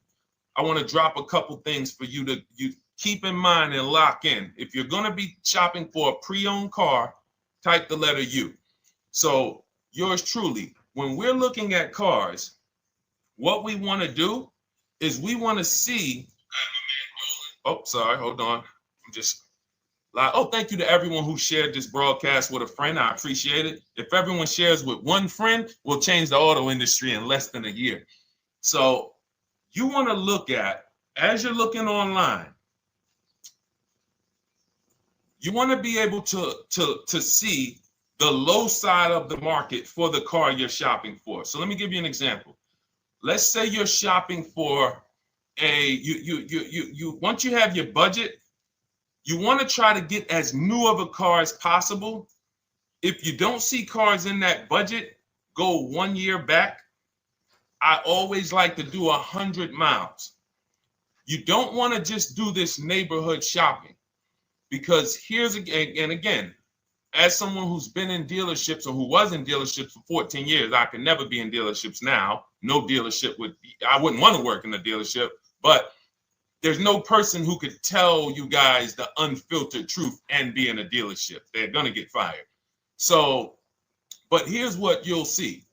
The total cost is what matters relative to how much the car was when it was brand new. I don't want you to pay attention to what they're offering the car for, because that is a made up number based on algorithms and market. Who's ever seen somebody, sometimes you're on a website and it'll say, this car it's a fair deal, it's a good deal, it's a great deal. Who's seen that? That's based on an algorithm. It doesn't actually, it's not real value. Here's what's real value. Let's say you're looking at 4 Honda Pilots. They're asking $22,000 for one, $23,000 for the other, $24,000 for the other, $25,000 for the other. So 22, 23, 24, 25, right? Now you're looking and you're like, well, these cars look a little similar. You know, this one, what's the best deal? Once you get the new window sticker of that Honda Pilot, you'll see one of these Honda Pilots was $45,000 when it was new. This other one was $46,000 when it was new. But this other one was $53,000 when it was brand new. And that's the one that's actually giving me the biggest discount. That's the value. Without knowing the original price of that car, we can't determine what value we're getting in the price they're offering us. And when we don't do this, we make this mistake. We end up doing what some people did during the pandemic. They paid the same price for pre-owned cars as they were when they were new. Everyone didn't do that, but a lot of people did because they thought this was my only option. There were people who paid $27,000 for a Toyota Camry that was brand new, $28,000. This is how we prevent that. When we call that in Cars from Home, in my book, the true value discount. And this is how I bought my Infinity truck. I was literally looking at 3 of them. 4 of them. They all had similar prices from 30 to 31.8.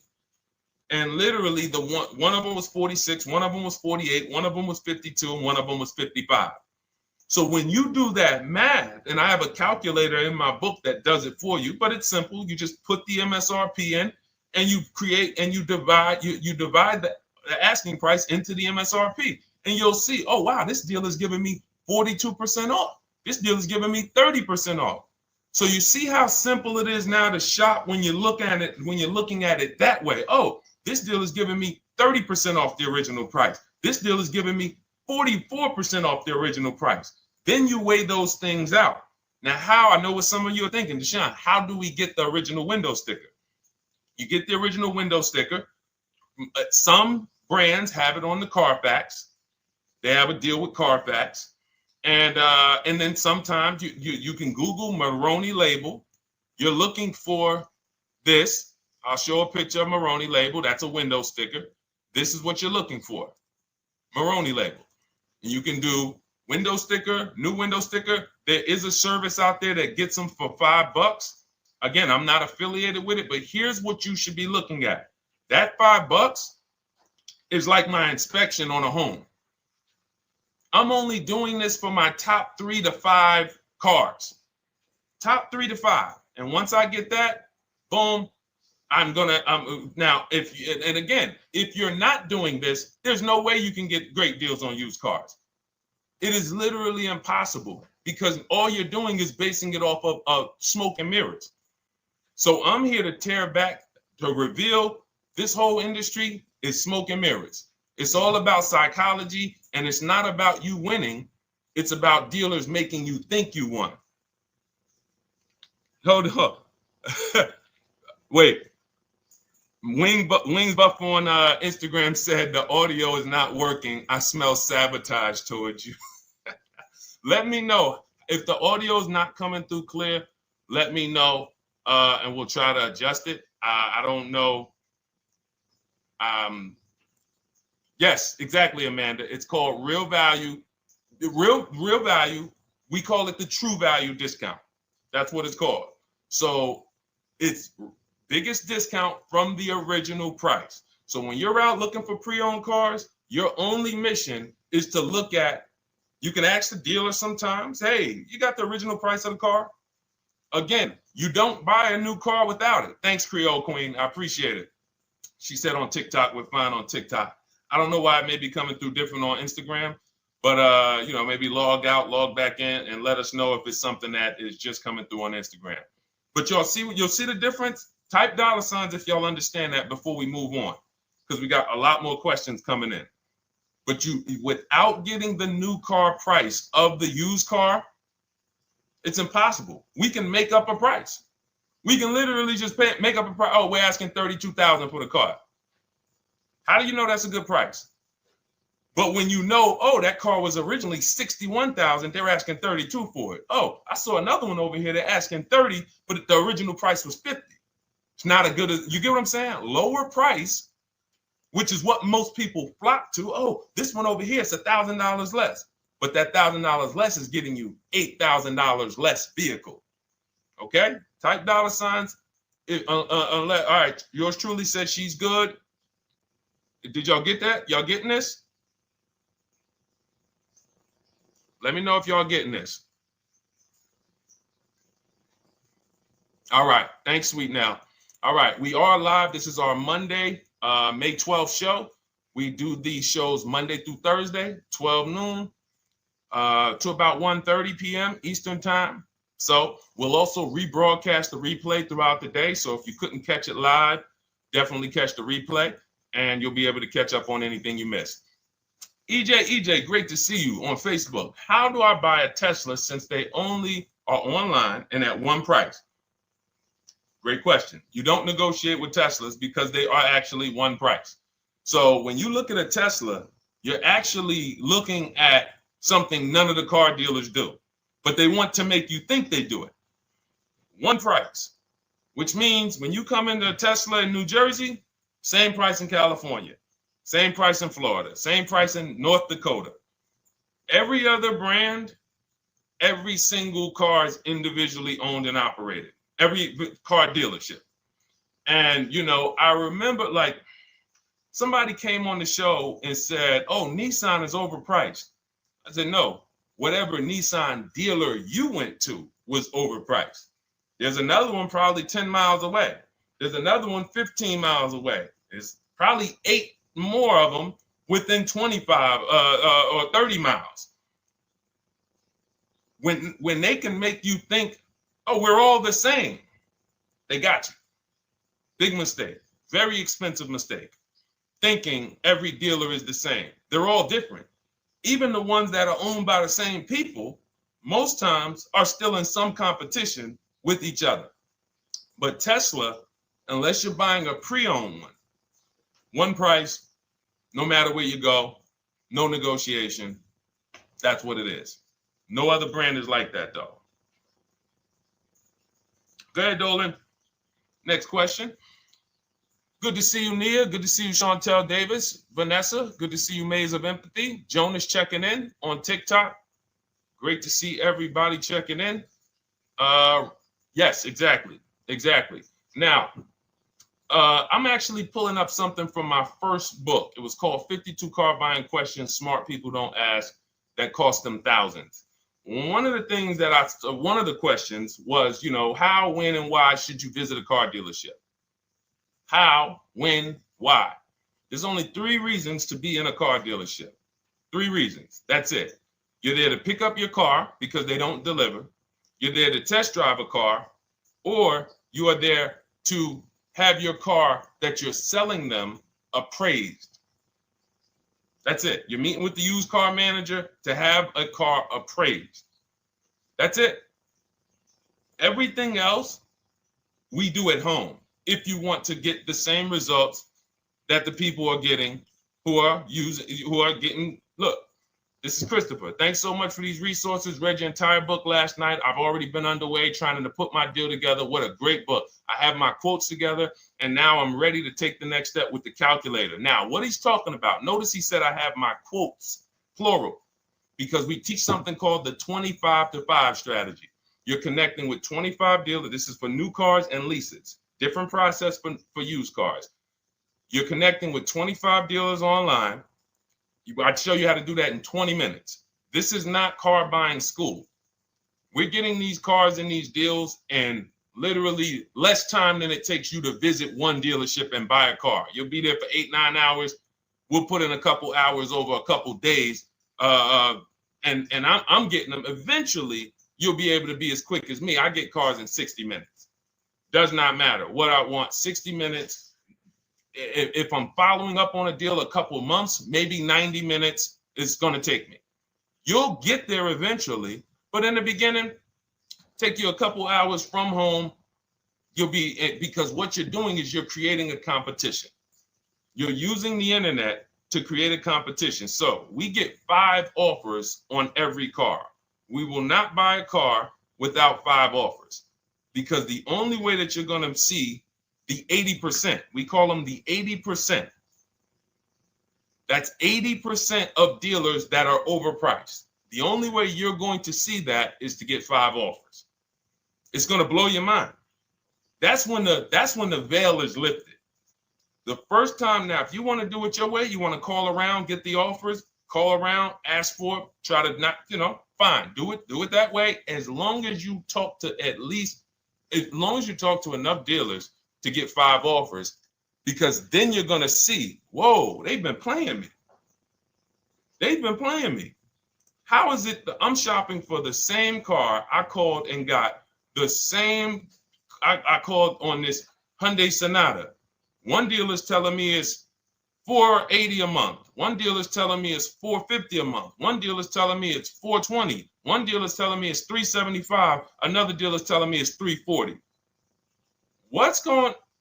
That's when you know you did it right. So and here's how you know you've done it right. If you don't see a $3,000 to $5,000 spread from your best offer, which we call the 20% dealers, to the worst offer, you didn't shop correctly. We have people all around the country, We've been helping people since 2021. In fact, during the pandemic, we had people really killing it because they were selling their cars for 7 grand, 12 grand more, putting that equity in their bank, doing leases, no money down. So it was a phenomenal time for people who had cars to replace and were making dealers bid to get their new cars. So doesn't matter the market. But until you actually do it, you're not going to, it's harder for you to believe it. You get what I'm saying? It's harder for you to believe, wait, you mean 8 out of 10 dealers are overpriced? 8 out of 10. That's why you must get 5 offers for you to see, wow. My highest offer is $200 a month more, and that's my local dealer. That's the dealer that's 20 minutes away, because oftentimes some of your closest dealers, when they see your zip code, they'll be like, oh, this person is not going to shop us. Let's give them this offer. It's that dealer that's 45 minutes away, an hour away, when they get your notification on their website and they're like, whoa, okay, this is a person in our competitor's market. Let's take this deal from our competitor. It's going to blow your mind. And then it'll be changed. Right now, you're just being exposed to the information. And the same thing on used cars. The best value used cars are $3,000 to $5,000 less than the highest price used cars. It's just what it is, because 80% of dealers are going to, even when they say it's their best deal. Who's had a dealer say that to them? That's our best deal. That's the best deal we can do. Listen, that's the best deal we can do. Who's had that? Raise your hand. Who's in their car buying purchase, in their shopping, has heard a dealer at any time say, hey, that's it. That's the best deal we got, right? They're not lying. They're just not going to do, they'd rather you leave and they'll sell the car to someone else. Because they're like, we're not going lower than this. But here's the thing, their competition will. That's their best offer. It's not their competition's best offer. So it's very important to understand that. Okay? All right, let's go, Dolan. Let's keep it going. Next question. Oh, good day. I'm glad you got the book, EJ. Use it. Win. Send me your success stories. Continue to just follow it step by step. Ask yourself, what step am I on? It's like a checklist. Boom, that step's done. Go to the next one. Boom, check. Go to the next one. Hey, I'm looking for a car right now. I have 7 to 10 grand. Which way should I go? Well, I mean, if that's your budget, you probably can look for, and this is not what I teach, but I do have we call this a smart car. It's not that type of smart car. The little one stands for saving money at the right time. And if I got 7 to 10, what I'm looking for, I'm on Facebook. I'm looking for something.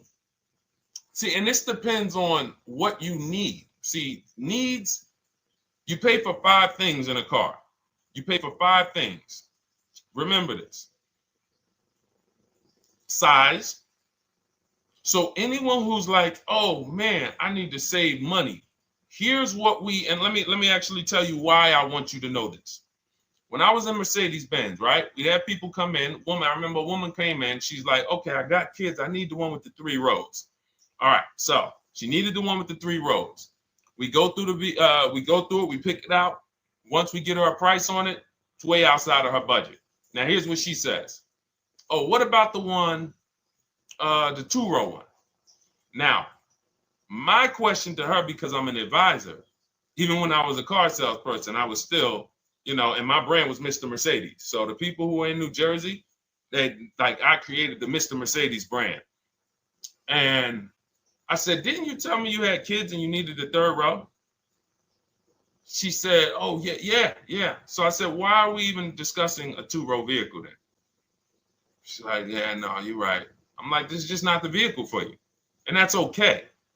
But the worst thing you can do is to go smaller than you need on a vehicle, because now you're not gonna like the vehicle in literally the vehicle's not functional for you.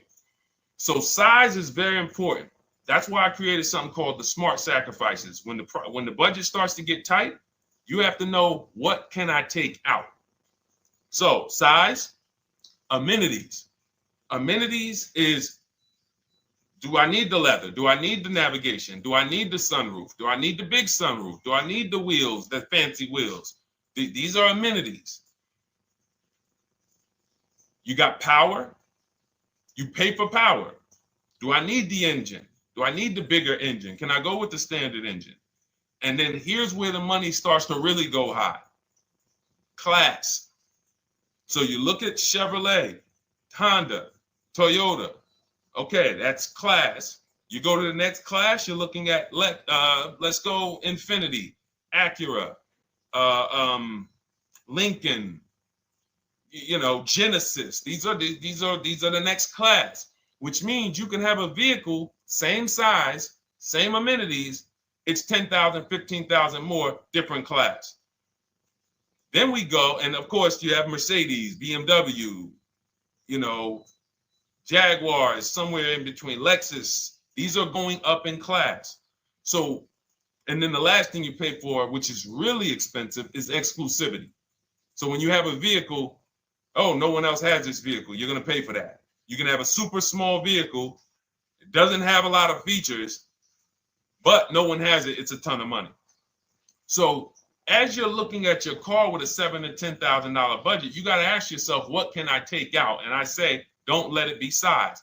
Go with the smallest vehicle that will suit your needs, and then get the lowest number of amenities that'll suit your needs, the lowest amount of power, and then you look for the most recent vehicle. And I would look for something, let's just say, for example, someone's looking at a Mazda 3. It's a $25,000 vehicle, brand new. I don't need the leather. I don't need the fancy stuff. I don't need a big bunch of power. I could probably find one for 10 grand that's not too old, maybe about 5-6 years old, if I'm looking correctly. But you have to know what you can live without, because if you go and do what most people do, most people are not going to listen to what I'm saying. They're going to go out and they're going to buy a big SUV with leather and all the features, and then they're going to get a 9-year-old one with no warranty because there's just no discipline there. See, the things I'm talking about, the disciplined people, the people who are financially astute, who's like, Deshone, I never knew that car buying was this serious. How, like, I'm overspending by $5 grand every car, a minimum.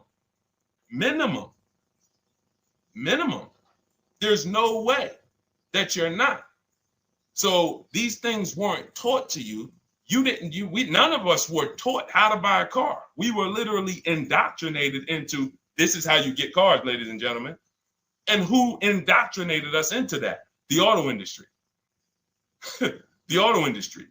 No one told us, oh, create competition, shop for cars like you shop for other things online. There is an internet, there is. No one taught us that.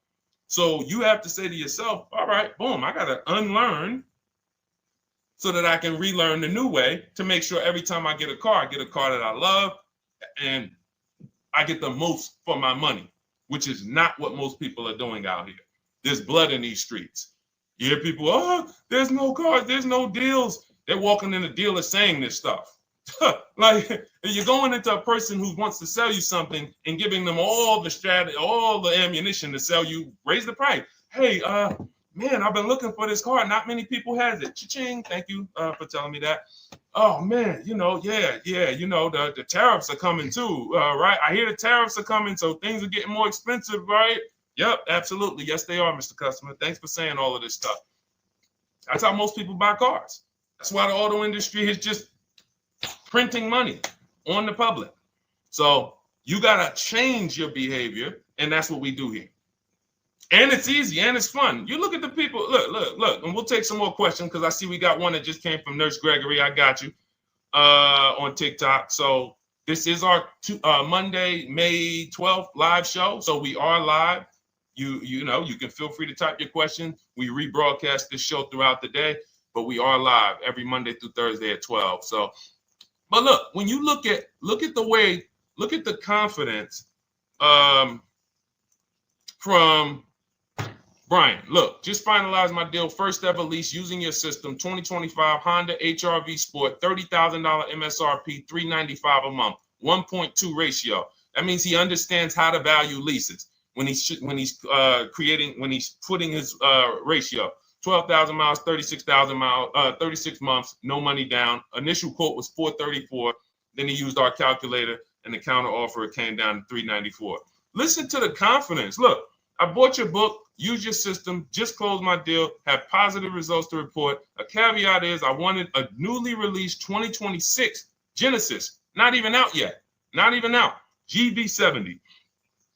And there are no incentives. I could have gotten incentives on the 2025. However, I wanted the 2026, was willing to pay. I reached out to 20 dealers. We show you how to reach out to 25, but on a Genesis, may not have been as many dealers because it's more of a luxury brand. They haven't built as many dealers for Genesis yet. He says he received 9 offers. Look, that's how we know when you're doing it right. 5 offers, 9 offers, 7 offers. How many offers do you get?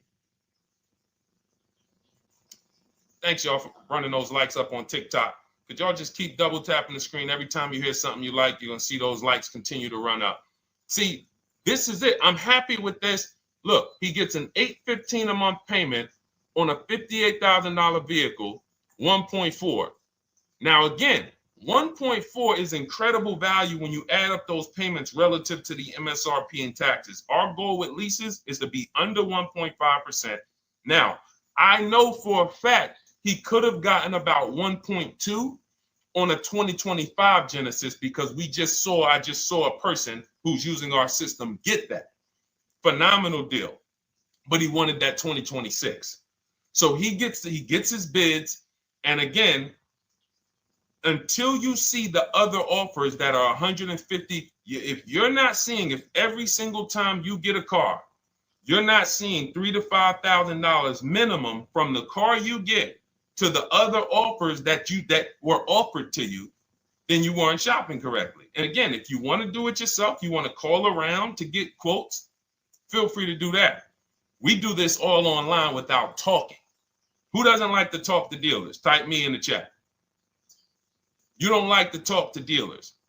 So the people who are using our stuff, they're not going in trying to remember, oh, I'm in the dealership now. Let me say, what did Deshone tell me to say? All right. Oh, man, I'm not supposed to tell them about my trade-in. That's old 2005 stuff that car dealers been on. We've been knew about that stuff, that you were holding your trade-in till the end. That's why we're going to ask you questions that you're not really ready for. Hey, Paul. Hey, good to see you, Paul. Thanks for jumping in, coming in today. The car you drove up in, whose car is that? That's what you've been driving for a couple of years? Yeah, okay, yeah, that's yours. Okay, perfect. So we are already trained to ask you questions that we're going to get the information. So the only way, I'm not training you to go in and do battle and negotiate with someone who negotiates 3 times a day, 5 days a week. When you step back, start making dealers negotiate with themselves. That's what bidding is. You're going to see, whoa, it's easier to save money from home than it ever was going in a dealership. All right.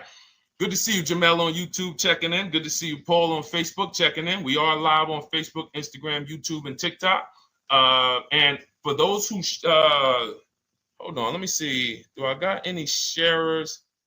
Who shared the broadcast? Raise your hand so far. Raise your hand so far if you shared the broadcast with a friend or if you hit the share button. Nurse Gregory? All right, Nurse Gregory, send me a DM. You got a free copy of my book. Let's see. That's it. I don't think we have any. No, if you share now, it's too late. So I wanted, let me see.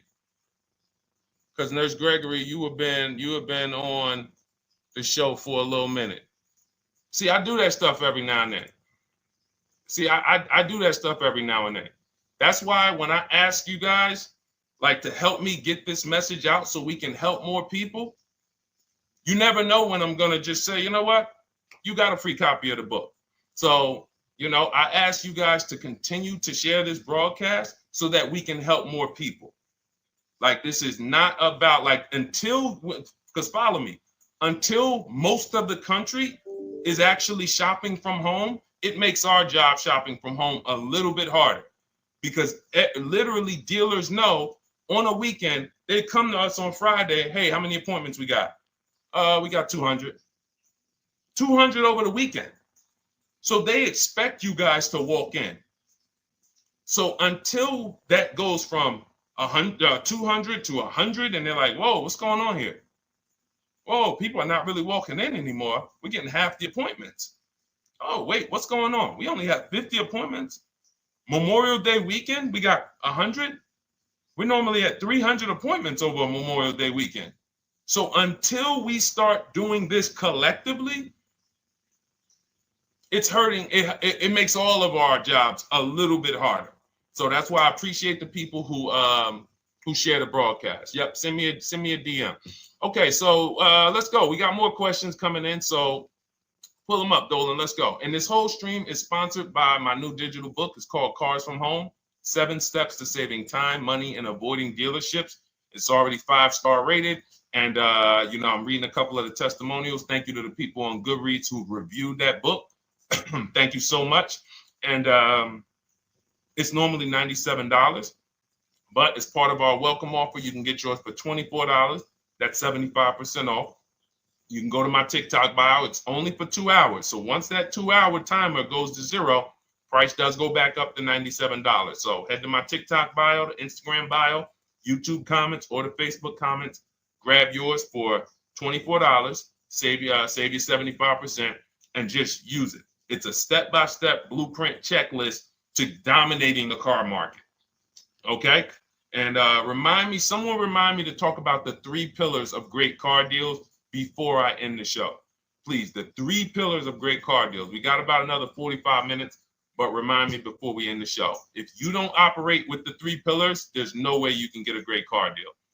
And I know this sounds like bad news, but I can't get you the good news. I'm like a financial doctor, and we have financial cancer when it comes to cars.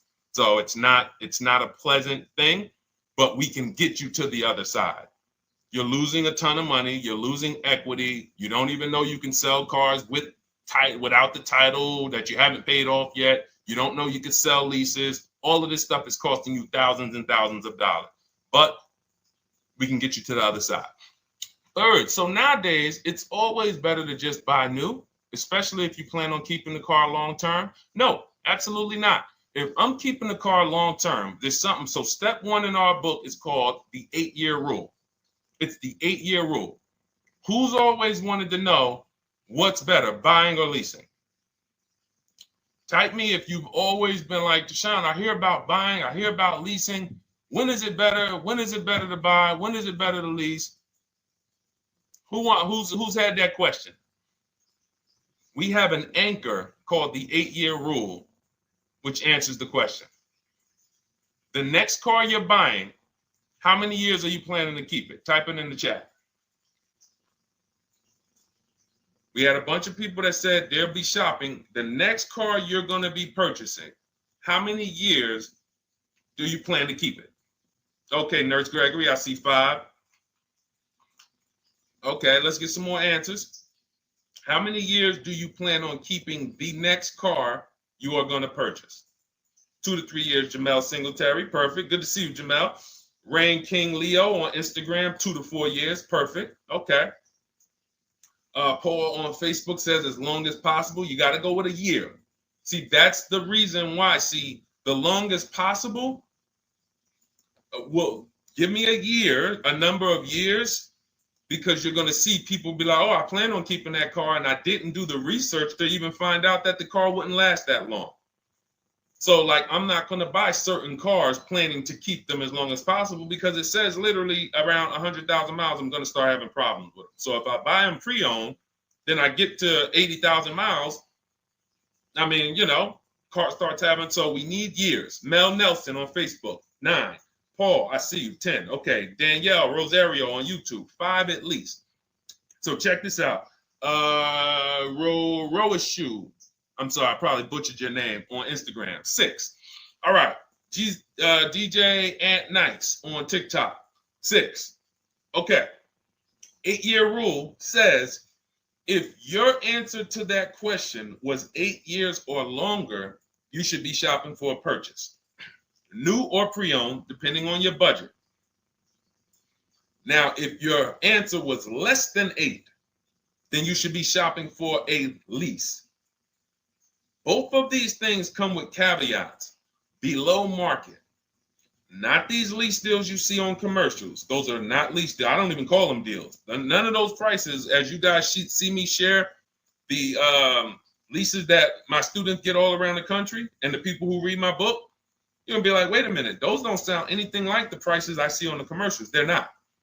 We get below market leases. And most of the time with no money down. We always shop with no money down. On a purchase, you need a below market purchase. Again, you should see $3,000 to $5,000 above on other cars that you didn't buy.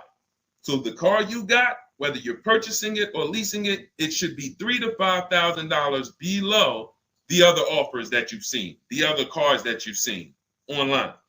So when we look and say, do we go new or pre-owned? And I know some of you got shocked with who was taught never lease a car. Like when I just said the 8-year rule, and I said, hey, all of you who your answer, Jamel, 2 to 3, you should be shopping for a below market lease. Dario, YouTube, you should be shopping for a below market lease. Madison, Marv on Instagram, below market lease. Yep. Rain, you've had your car for 3 years. You're already debating getting rid of it. You should be shopping for a below market lease. Yep. Nurse Gregory, below market lease. DJ Ant Nice, below market lease. We'll talk about that in a little bit. You can ask why.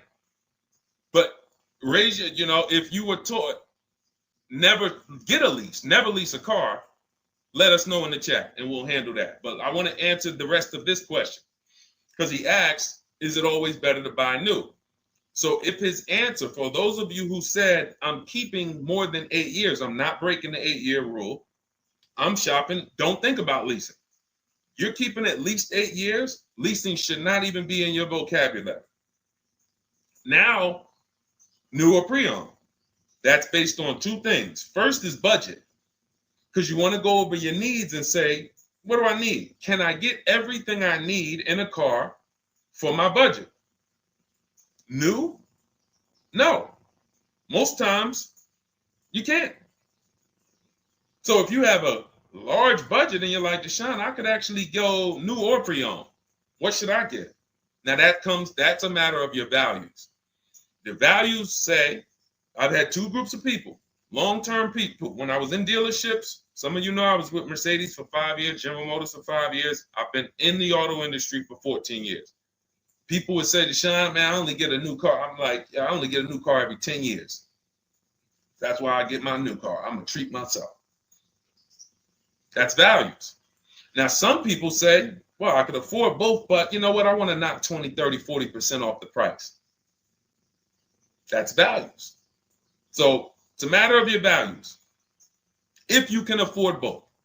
But no, there's no one-size-fits-all formula. That's what got you guys in trouble. That's where you get in trouble at. Listening to people online and say, all of you should do this. All of you who's heard people say, this is the funniest thing in the world to me. Who's heard people say some teachers, car gurus who've only bought 30 cars in their life, they think they're a guru. Who's heard them say, never buy a new car? No one should ever buy a new car ever. Who's heard that? Who's heard that? Who's heard that? I'm going to tell y'all how funny this is and how bad this advice is. And one day, I would love to be on a panel with like people who talk cars. All I need is 10 minutes. We're gonna rip them from leasing down to everything. So everyone should buy a used car, right? Oh, wait, I don't want to talk about your dad though. Miss you dad. She said I heard it from my dad. All right, but your dad probably is not saying everyone should buy used cars. There are people who say, all right, Paul, you've heard it. All right, Rain King Leo, you've heard it.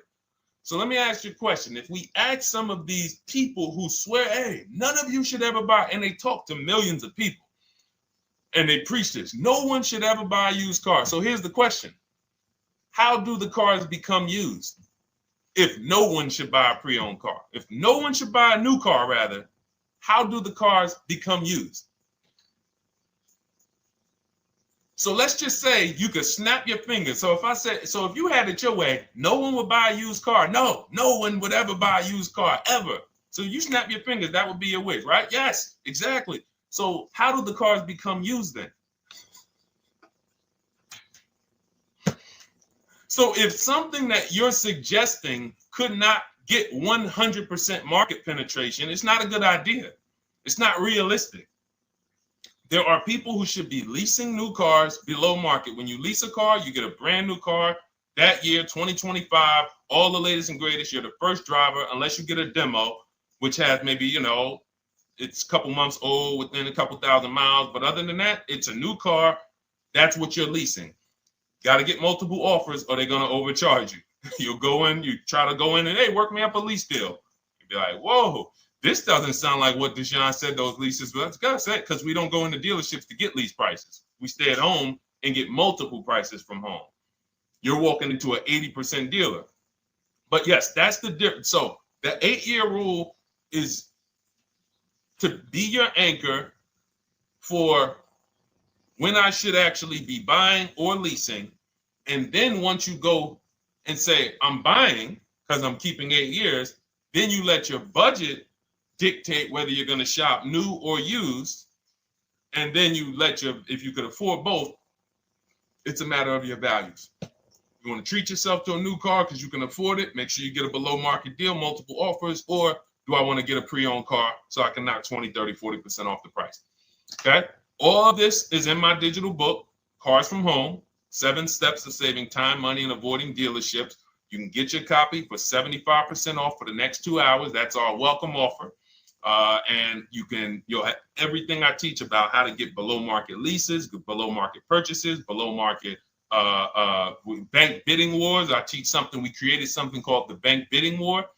For those of you who are going to need a loan, where do you get your loan from? Some of you say the dealer. Some of you say, oh, I get it from my credit union. Some of you say, oh, I get it from my bank. This needs to be a bid. Because whenever you're doing it like that, you don't know. How do you know for sure that that was the best interest rate you could have got? 2 points on a loan could be $2,000. 2 points. So if somebody said, oh, I'm paying 6.9, but you could have got 4.9, literally thousands of dollars. So, and again, that goes into the 3 pillars of great car deals. We haven't discussed that yet. We'll do that before the end of the show. All right, let's go. More. Oh, by the way, for those of you who I didn't finish the sentence, you want your copy at 75% off instead of the $97, which is the normal price. You get it for $24. Head to my TikTok bio. There's a link there. Click it, and then head to my Instagram bio. There's a link there, and then we have a comment in the Facebook and YouTube comments for you to grab your copy for 75% off. Once it's 2 hours expires, goes back up to $97, and it's still worth every penny because, as you can see, Marie used it and she saved $13,000. So what's her return on the investment of $24? Just wanted to reach out, say thank you. Using your guide, which is the book, I saved over $13,000 off MSRP. Got my payment to be hundreds lower per month and maintenance included, no money down. Just wanted to say thank you. Keep sending me these emails, y'all. I love bringing these emails onto the show. Like our world, that what we do with these cars it's a whole different world. Like that's a great show, but it's also our life. Like different, it's a different world. We operate in a different world. I got a lot of books on my shelf here. I cannot tell you books that actually give me ROI like Cars from Home. Like she bought a $24 book, even she might have got it for $97. And she saved $13,000 on one transaction. What about her? What about her significant other if she has one? What about her children? What about her family and her household? What about when her mom or dad needs a car? It's endless ROI for one investment. Okay. So shout out to everybody that got their copy. Please keep sending me your emails. I love getting them. Let's go, Dolan. Next question. Awesome, DJ and Nice. You're gonna love it. Like, let me just say this one thing. Keep Dario's Dario from YouTube. Keep his question up. But I want to say this to you, DJ and Nice. My niece, she's 20. Some of you heard me talk about her on earlier streams. She told me, listen, Uncle, when she asked me, what should I do? I said, I knew she's not keeping the car 8 years. I asked her because there are some young people who just are not into cars. Like they will literally drive one car long term, but typically in your 20s, things are changing, jobs are changing, families changing. Your needs for the car may change. So I'm like, listen, 8-year rules. You should be shopping for a lease. You're going to save way more money. Most people go out there and they'll tell you go buy a used car, and they'll put you in a used car for $300, $400, $15,000 is only, that's $300 a month. They'll go and put you in a, $400 payment, $20,000 used car, $18,000 used car. You barely got a warranty. Maybe you got no warranty. So in a year, 2 years, you better have a tow truck on speed dial, just so, you never know. You get what I'm saying? Not saying it's a bad car. Used cars, 5-year-old, 6-year-old, no warranty. You better have roadside assistance. So I said, let's do this. Pick a new car, go drive one, pick one under $30,000. Because she said, I would like my payment to be like, under $350. I'm like, all right. She's got her credit to where it needs to be. This is why we should have our young people with their first credit card early, or as a what's the term? It's slipping my mind. When we add our people to our account as parents, authorized user. And so she goes out, she drives the Hyundai Sonata. I said, okay, perfect. She said, I like the car. We get her offers. We started getting offers for her Thursday. By Saturday morning, her best offer was $338. We sent out counter offers because I have a counter offer calculator in my book. So when we get the offers, this stuff takes you minutes. Again, I'm not inviting anyone to college to be a car salesman.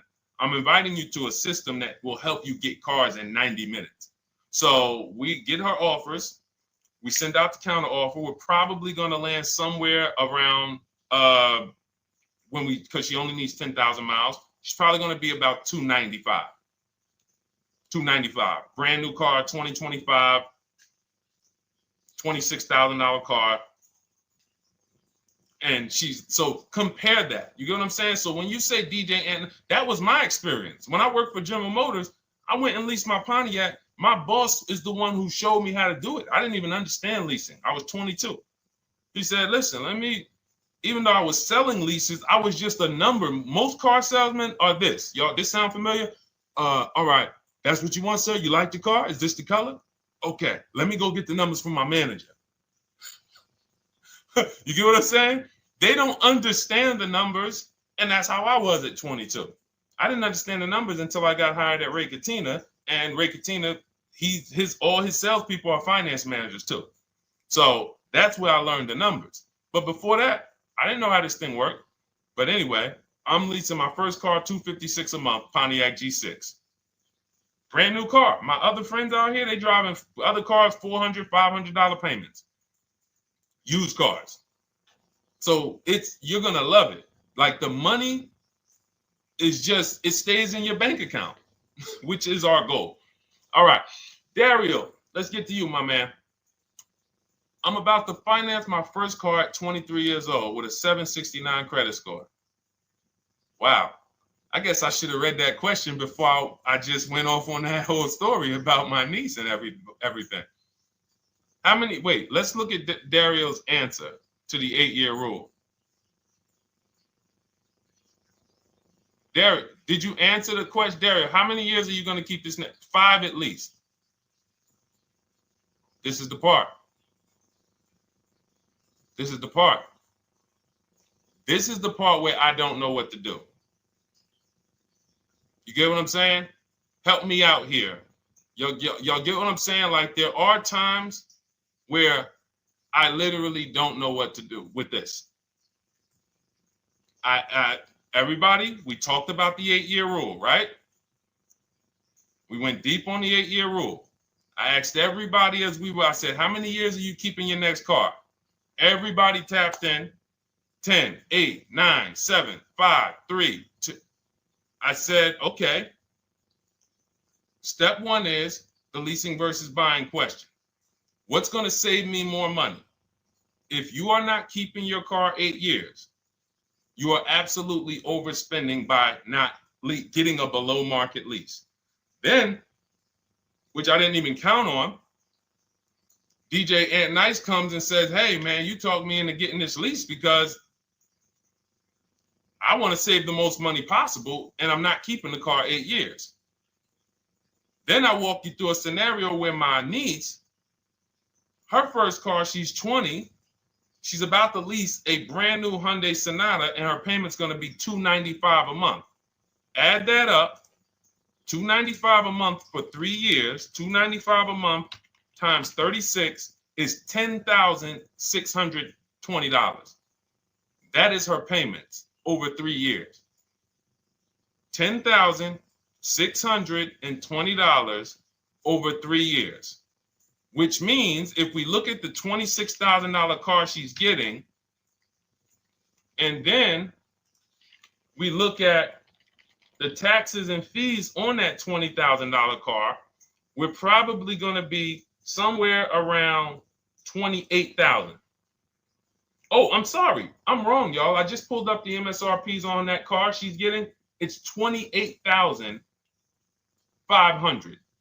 $28,500. She's paying a little over $10,000 to drive a $28,000 car that with taxes and fees would probably put her around $30,000. A little more, but let's just say you get a little discount, $30,000. She's paying. So if she bought this car, what would that car be worth in 3 years? What would that car, if she bought a $28,000 car, $28,000? Throw some numbers out there so we can really try to help Dario and the people who just, all right, may need us to go deeper on this. You might need me to go deeper on this. You might be like Dario, like, okay, Sean, I didn't grasp it. Let's go deeper on this. What would the car that she's getting, my niece is about to get for $28,000, $295 a month, what would that car be worth after 3 years? $28,000 car.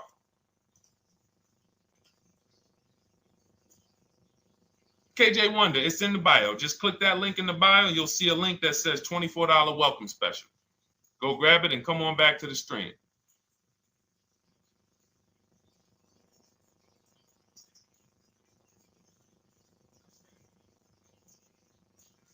Anybody want to tap in?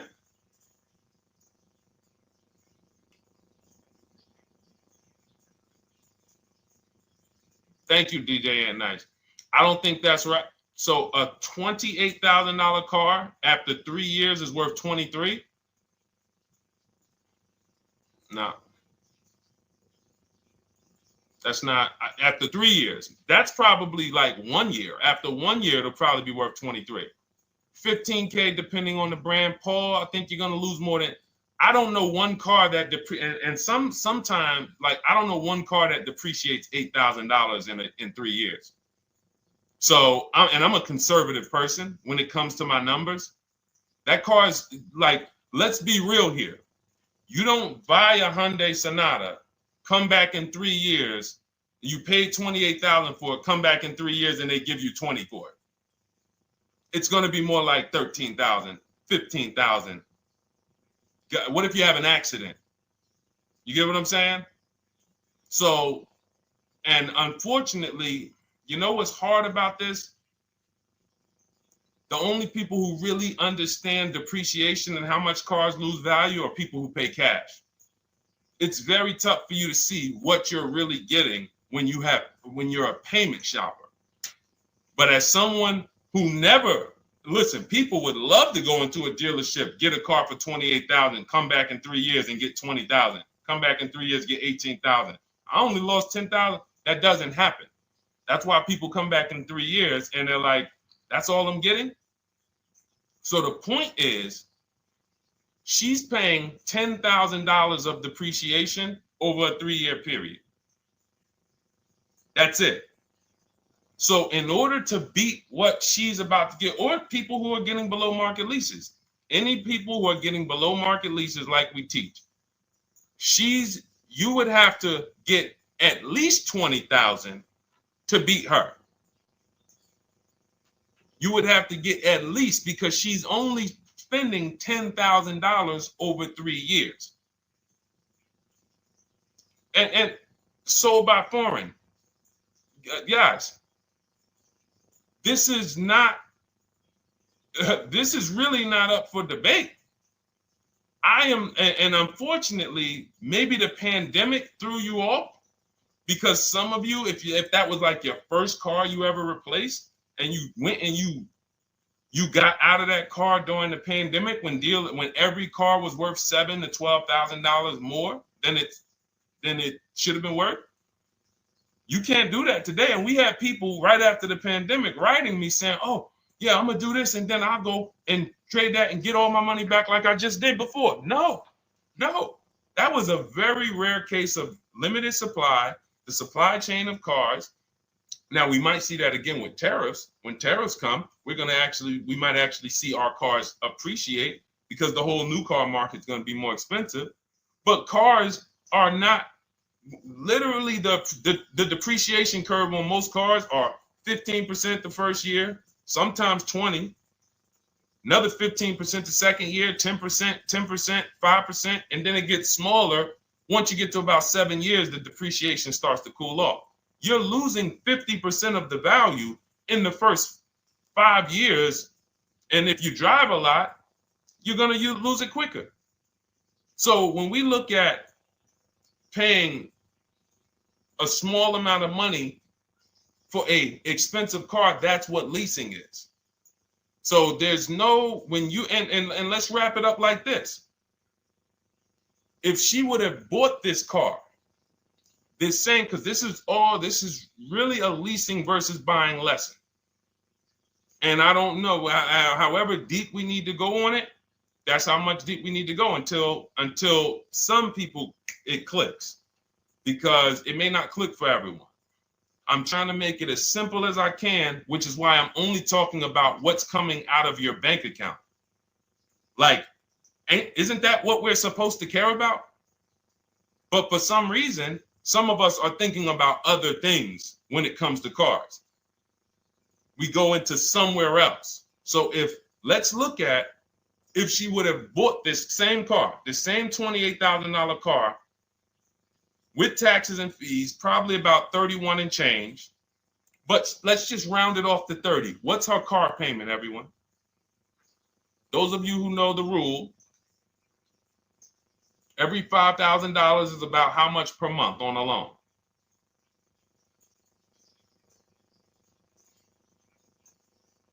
Every $5,000 is about how much on a loan?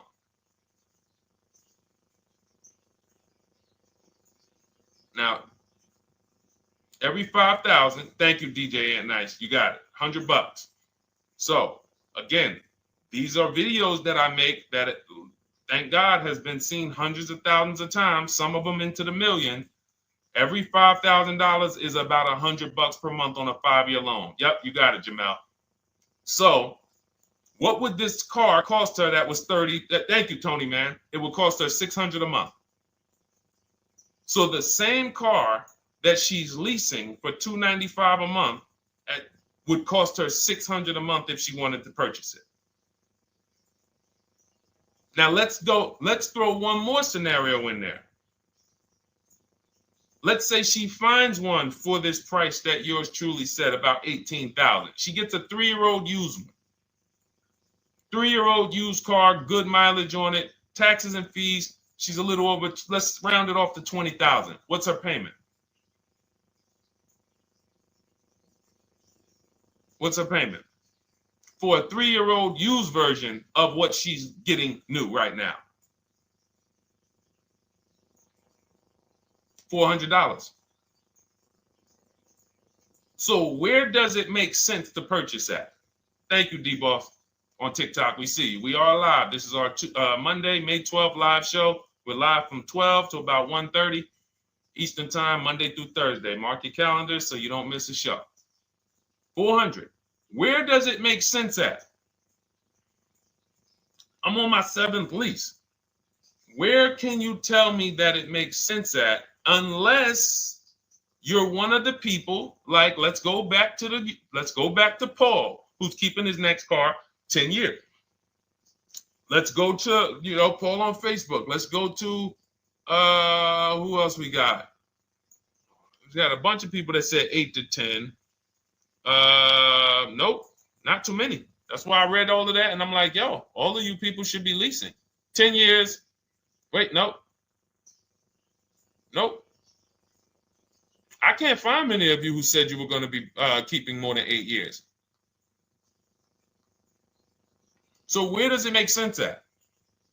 That's 3 scenarios where we took the same exact car that she's about to get for $295 a month, brand new 2025. We said, okay, if she got the same deal on that new car, she'd be paying $600 a month for 5 years. If she took it for a 6-year loan, she'd probably get a payment down to $500, but that's for 6 years.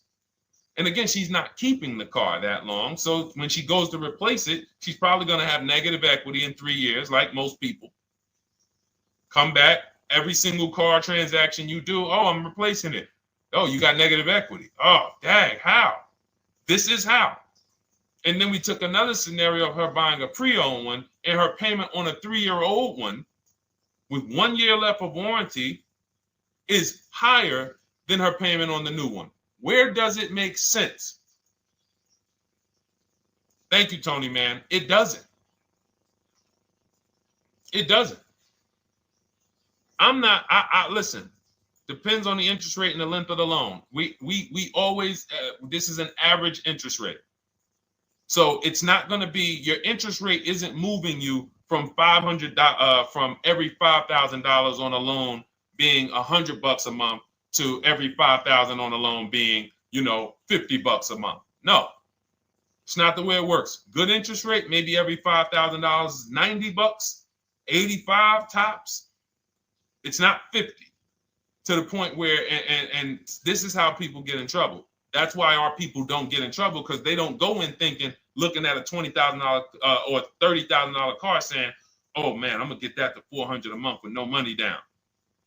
Yeah, you'll get it $400 a month with no money down. Your loan's gonna be 96 months. So when we have these boundaries, this is how we move. We're not even talking about the bidding process. We're talking about the bidding process is how we get the dealers to give us the best prices.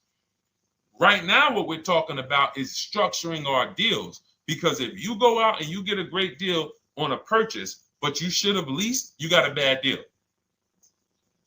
You got a bad deal. If you go out and you get a great deal on a purchase, let's just say she gets $5,000 off this car. So instead of 30, she purchased it, she got them to knock off $5,000. Her payment still, instead of $30,000, it's $25,500 a month.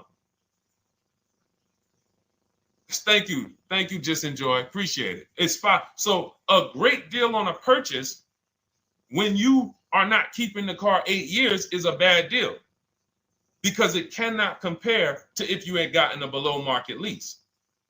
It just doesn't compare. That's why I'm showing you these numbers. I'm a math person. I was in calculus as a junior. I love math. And my goal is to try to make the math simple by just showing y'all, hey, here's 3 scenarios: new car, used car, lease. Here are the numbers: $600 a month, $400 a month for the used car, $295 a month for the lease. But we say we want to save money. We say, oh man, things are getting more expensive. Money's important. But we're still letting old mindsets make us do things that don't serve us, because we were taught that, even though it makes no financial sense. So the hardest thing that I have to do is get you to unlearn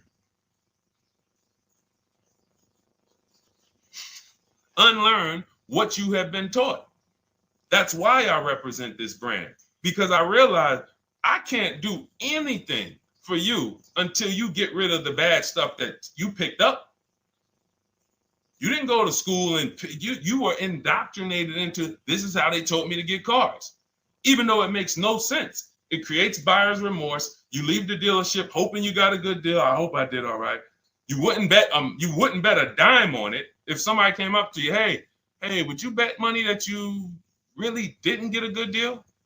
You would be like, oh no, I wouldn't take that bet. I don't. No, you have no confidence, no guarantees, nothing.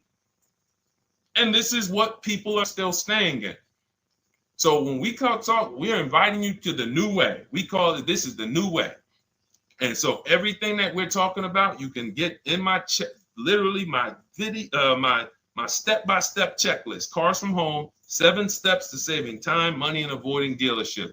You don't have to worry about trying to remember this. You can literally get it in book form. It's a digital book. You don't have to wait for the mail. And the thing about the digital book is when something new happens, I update the book. Like a year ago, we had Room in the book.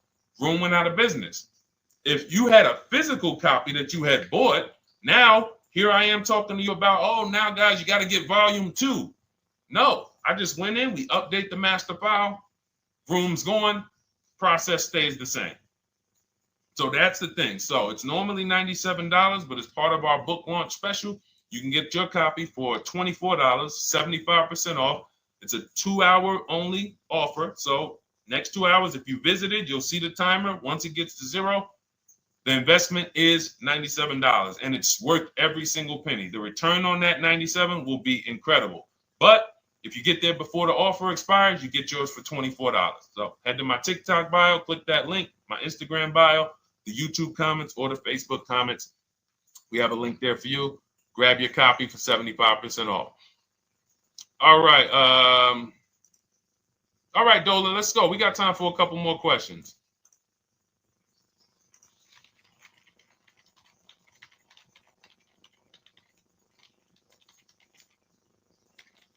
Okay, I'm shopping for a 2018 to 2019 Platinum Escalade. Should I buy in town, or what do you feel about delivery charges from out of town? I would compare. So it goes back to what we started talking about on in the show when we first started. Total. This is why you need to know the original price. So when you know the original price, what you're looking at, and this is everyone who's shopping for a used car.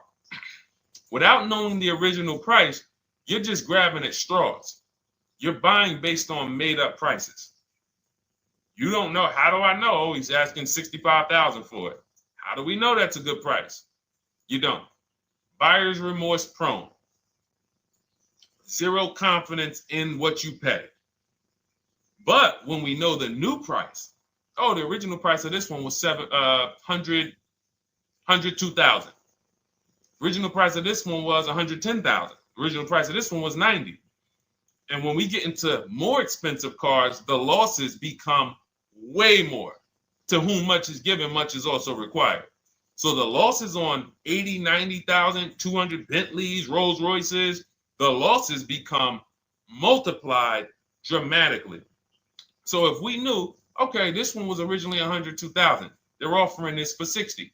Oh man, they're giving me, 50, they're giving me 45% off. Oh man, this one right here was originally $90,000, but they're offering it to me for, $64,000. Well, they're only giving me 30% off. So you'll look, without knowing the original price, you're buying the wrong car because you're not buying based on value. You're buying based on made up prices. We think this is a good price in the market, but what is the discount off the new vehicle? That's the only thing. And then you use that and you say, okay, well, this one's giving me 45% off. It has 29,000 miles.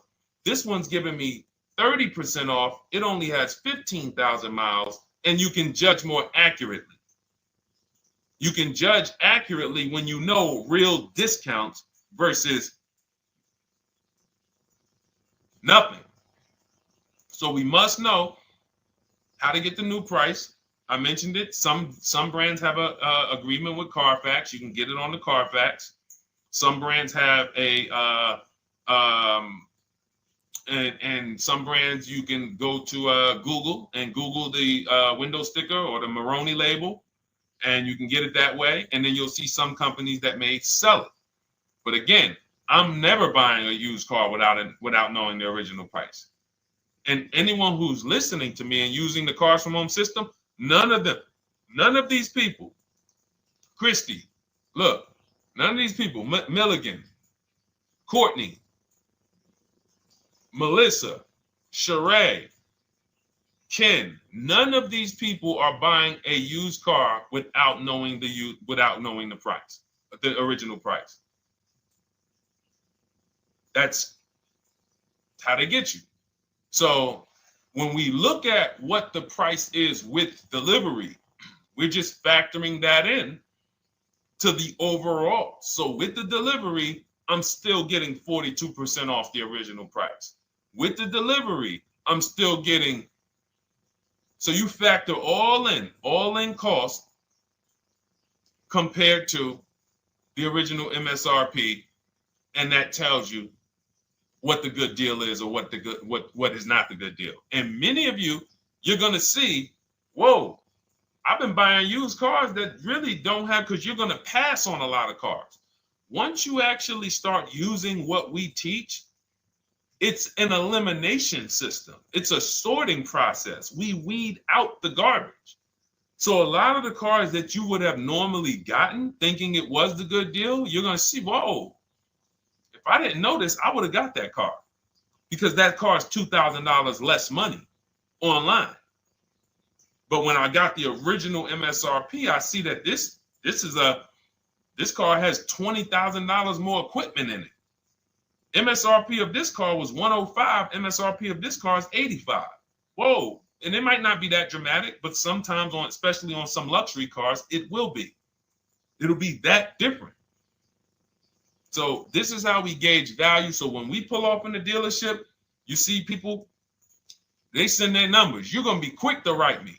Man, I can't wait to write Deshone and tell them about this. I can't wait. Man, you're going to be just like all these other people, all these people we show. Rosalie, I can't wait to write him because I am confident in my deal now. Like, whoa, bro, I just got a used car. I got 48% off the original price. Man, confidence. Would you bet money that you couldn't have got a better? No, yeah, I bet money, man. I did my research, man. I stayed at home. I used the internet like you walked me through it. There was no better deal. I had to, and you know how I know? There's a couple signals that I look for. People say, man, I had to drive an hour and a half to pick this thing up. I'm like, I know you did it right. People want that neighborhood dealer to be, oh, that's my dealer. You own it? No. Somebody did that. Hey, yeah, I work out with a guy at the gym. He came up to me one day. He said, yeah, because I went to my dealer the other day. And, they was telling me. So when I hear this, that just literally is like, oh, you own a dealership? Oh, no. I mean, you mean the dealer that sells you cars and services? Yes. Okay. See, it's just these are not our friends. People inviting their car salesmen to their barbecues. Start making them bid. Watch how quick you see Charlie is not coming to the barbecues anymore. You got your car salesman coming to the barbecues with you. Hey, how many cars? Oh man, this is Charlie. Charlie, let me introduce you to my neighbor Jane. Charlie's been selling our family cars for years. Charlie's like, yeah, hey Jane. Yeah, hey, listen, Charlie, how long we known each other? Well, I knew your grandfather first. Yeah, listen, Charlie, hey, watch you start one transaction where Charlie gets a message, your message from online. Hey, this is Nicole Stewart. I'm looking for this car. We have all of these templates in my book too, so you don't even have to think about what you're going to write. You just copy and paste them. Hey, phone's going to be ringing from him. Now, we use a shopping email and a shopping phone number. We never give the dealerships our phone number. We don't want dealerships coming to our personal phone number. We use a Google Voice and we create a brand new Gmail. So you look and next thing you know, you're getting a phone call. Hey, Miss Stewart. Hey, Nicole. Calls you by your first name because, he knows your grandfather and everything. Hey, Nicole, I just got the email saying you wanted to get some, you were shopping online. Like, what? Come on. So when are you coming in? You come on in. No, actually, I decided I'm going to get a couple offers. I just want to make sure. Now Charlie has to compete. Now Charlie has to compete. And you're going to see that Charlie doesn't like to compete. He likes to make you think he gives you a great deal. And what you're going to see is Charlie's not going to win that battle all the time. Now, sometimes they'll go to bat and say, listen, I just got to do. But if he works for an 80% dealer, they're not going to let him go low enough to sell the car to you and win the bid. They're not going to let it happen. He can't do it. And then Charlie, that'll be the last barbecue that Charlie came to. Last barbecue. Oh, man. So, wait a minute. Molly, pull up Molly on Facebook's comment. Dolan, she just commented. We are live, y'all. This is our Monday, May 12th show. We do these shows from Monday through Thursday, 12 noon to about 1:30. So make sure you set your calendars and tell your friends and family, because they're out there shopping right now and they're getting their heads chopped off. I hope YouTube doesn't censor me for that, but they are. And if we were to look at their car deals compared to what our people are paying, you would be like, yo, they got. So pull up Molly's comment, please. Okay, there we go. After listening to you, okay, I got called in for another option of SUV I ordered, and boom, they had over $6,840 in options. Ceramic coating, tint, theft protection, yet they kept going down on the price but never removed it. I left. See, and this is, so there's two. One thing you did wise was to not take the deal. What I want you to get to is the point where people can no longer waste your time. When you get to a point, see, with all of you using the Cars from Home system in my digital book, it's impossible to have anyone waste your time. Because when they waste your time, they actually still feel like they won. I'm going to tell you why. We're going to sell this car to someone else, and you still need a car. So that's why that's a reason why who's heard wait till the end, this bad negotiating advice, wait till the end to tell them you have a trade. They know that they literally will do this whole negotiation. You've been in there for 3 hours, 4 hours. Now you spring your trade in on them, and they know, well, we don't have to give her what she wants. We don't have to give her $16,000. Yeah, offer her 14. Offer her 14. Because she's been in here negotiating back and forth. We already dropped our price a little bit. We still got profit we're making, but listen, let's try to make some of that back on the trade-in. All right, offer her 14. Now you've been in here and you're like, no, wait, I know I could get 16 for it. Listen, the car's worth 14. I mean, listen, if you could get 16, God bless. Now they're in a position of strength, because if you walk away, you still need a car. You've wasted hours of your time. And if you take the deal, they won. So it's like some people be like, man, because that's what they're thinking about. You know how many people say, Dad, all right, I know I feel like I could get 16, but do I really want to go through this all over again? All right, let's just do the deal. Lost. Didn't get the money for their trade-in, have no idea if they're getting a good price on the new car. They haven't gotten other offers. That's the car business. That's what 95% of people do. That's the car business. Leave thousands on the table. And now we can talk about the 3 pillars of great car deals, because that actually ties into what we're talking about here. Thank you, Nicole. Thank you. Helping out the community. Listen, I help everybody willing to listen. I have the benefit of actually teaching something that is so effective. I get hundreds of people that write me and send me deals and get results. So I have a real-time gauge on how we're doing. Real time. Versus somebody who sells stuff, but they don't really care about the result. So you'll buy stuff and you're like, whoa, this is not the result I thought I was going to get. All we do is hold ourselves accountable to the results. And as long as we keep getting these emails in, as long as we keep getting people writing us, taking pictures, sending stuff, we know people out here getting the same types of deals that I would be getting. And that's what I want. I don't want anyone taking a deal that I wouldn't take. As somebody who's done thousands of transactions with Mercedes and General Motors, leased 7 cars. I'm the one my friends call. They've been calling me for 7 years, 8 years. Deshone, all right, man, I need a car. I'm good. Listen, this is what I do.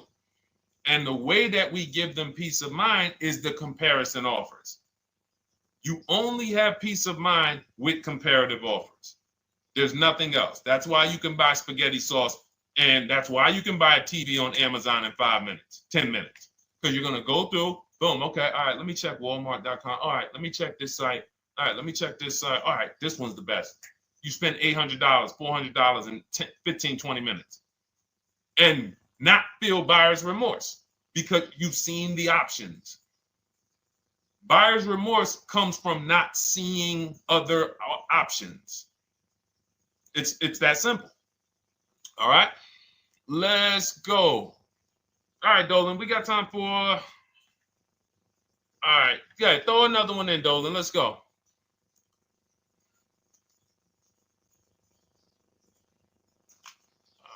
right.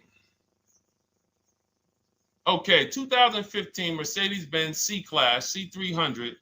Hey, wait a minute. R. Hunter Photography. Just got the book, and I'm looking forward to reading it. Congratulations. Everyone who got your book, just type book in the comment section. I just want to give you a shout out. Thank you so much for those. If you have the book or if you just got the book, just type book. Thank you so much, R. Hunter Photography. Appreciate you. Make sure you send me your success story. That's what I care, whether you buy, lease, or purchase. Even when you use the bank bidding war, show me, hey, yo, this bank was at this interest rate. This bank was at this interest rate. And then the dealer got me this. Write me all of that stuff. I love hearing all of that. Michael, good to see you. Michael McLaurin on TikTok. Thank you so much. Use it and win. Use it and win. I want that book to return to you $5,000 to $10,000 per deal. So every single time you do a car deal, that book should be returning to you $5,000 to $10,000 per deal. All right, 2015 Mercedes C-Class, 85,000 miles. What are you thinking? See, there's nothing there. You get what I'm saying? There's nothing there. You have nothing to compare it to. Now, here's the thing. We teach something in the book called, and we still got to go to the 3 pillars of great car deals again. But there's nothing, we teach something, there's no boundaries in car buying. There haven't been no boundaries. For example, let's talk about the most expensive purchase most people make. Now, in this case, sometimes it's people's cars because people aren't buying houses as much as they used to. But the most expensive purchase people make is their house. Would anyone on here get a 40-year mortgage? Anybody? Yes or no? Thanks, EJ. Enjoy the book. I can't wait to hear from you. Anyone? Would anyone get a 40-year mortgage? Anybody? We got smart people on here. Anybody signing up for the 40-year mortgage? No. Okay.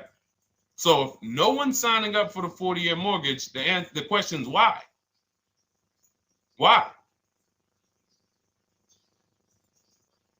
Because we know that's too long. If you got to take a 40-year mortgage, go. God bless you. Yes, go get you. God bless you. Hope she's well. And I'm glad you got your book, Daryl. Would anyone, and you don't have to worry about reading it. It's a step by step. It's a checklist. So do one step, check that step off. Next step, check. Boom. That's how it is. Because there's a built-in. It's been built into our education. You don't take a mortgage longer than 30 years. And if you want to be super conservative and you can afford it, take a 15-year mortgage. But we don't go 40. We don't go 50. They're available.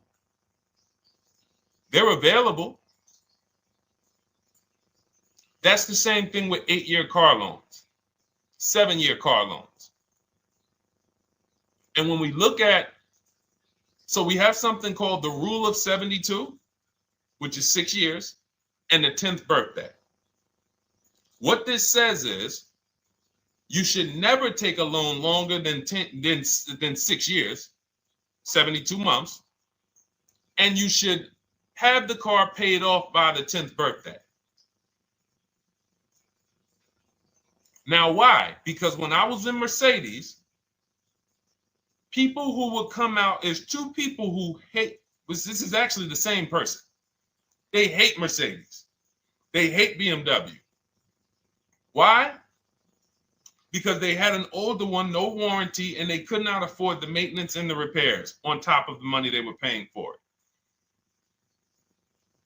They hate it.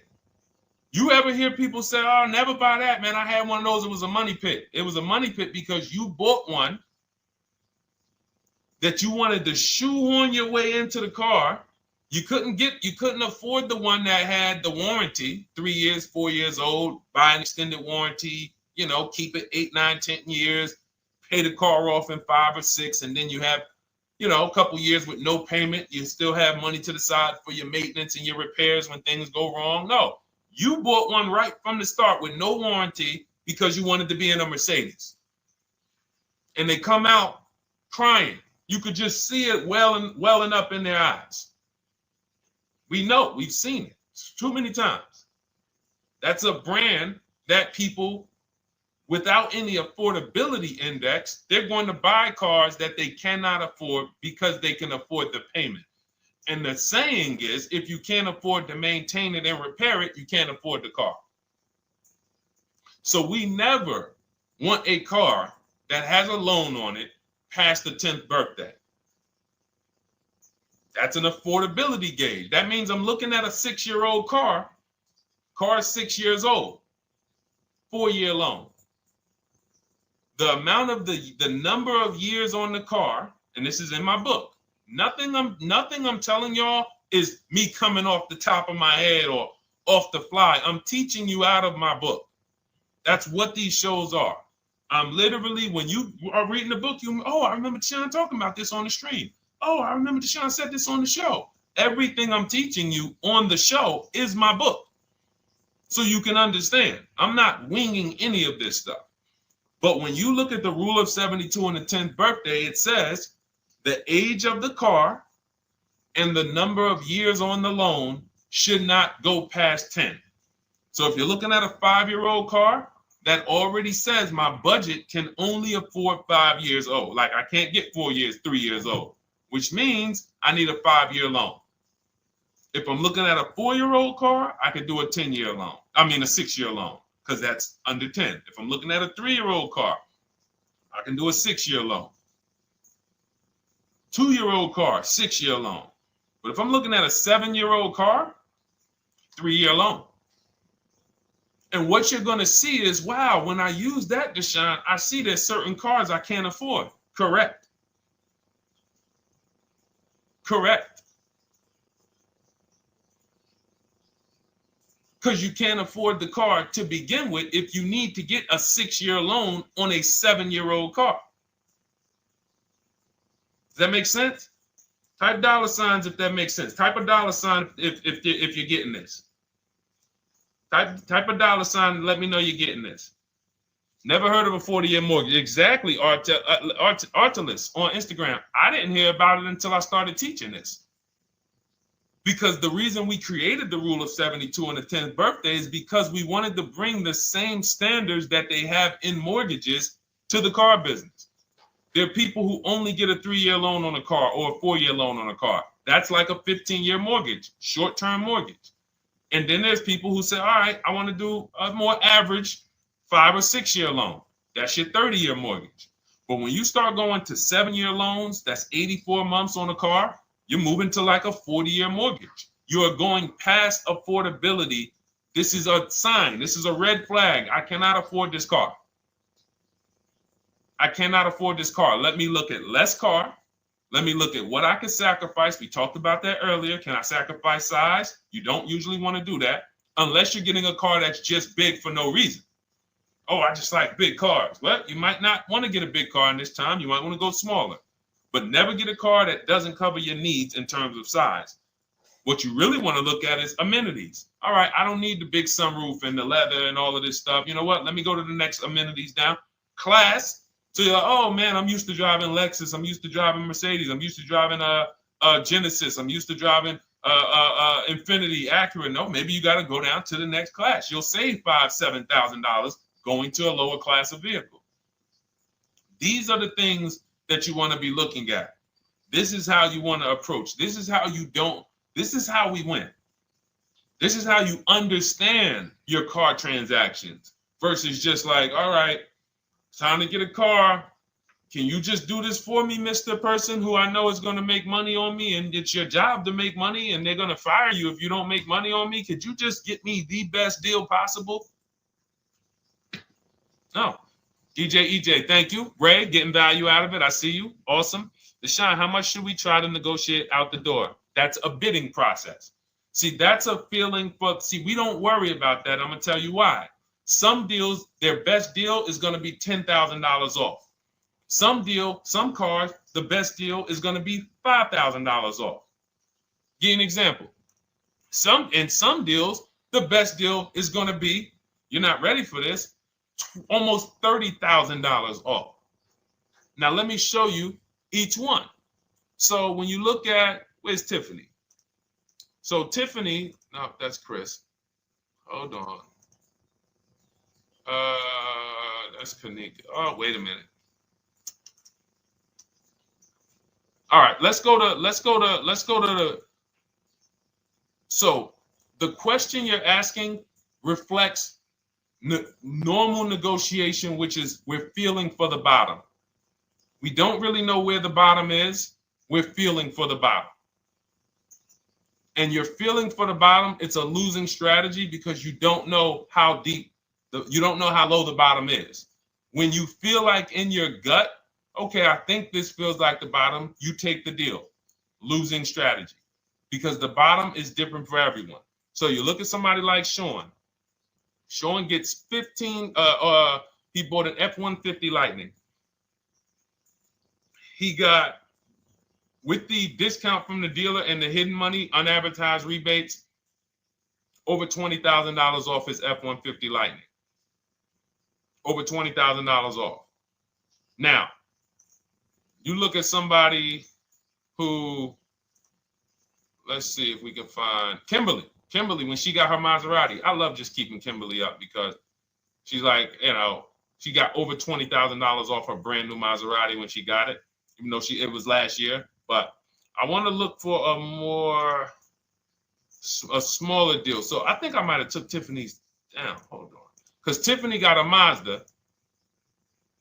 Hold on. I used the strategy in your book. Hold on. Tiffany got a Mazda, and when she got her bids, her best offer was $6,300 off. That was the best offer on that car. But she had other offers that were $3,000 off, $2,000 off, sticker price, over sticker. That was $63,000 off, $6,300 off. Then you look at somebody like Milligan. Milligan got the biggest discount I've ever seen in my life.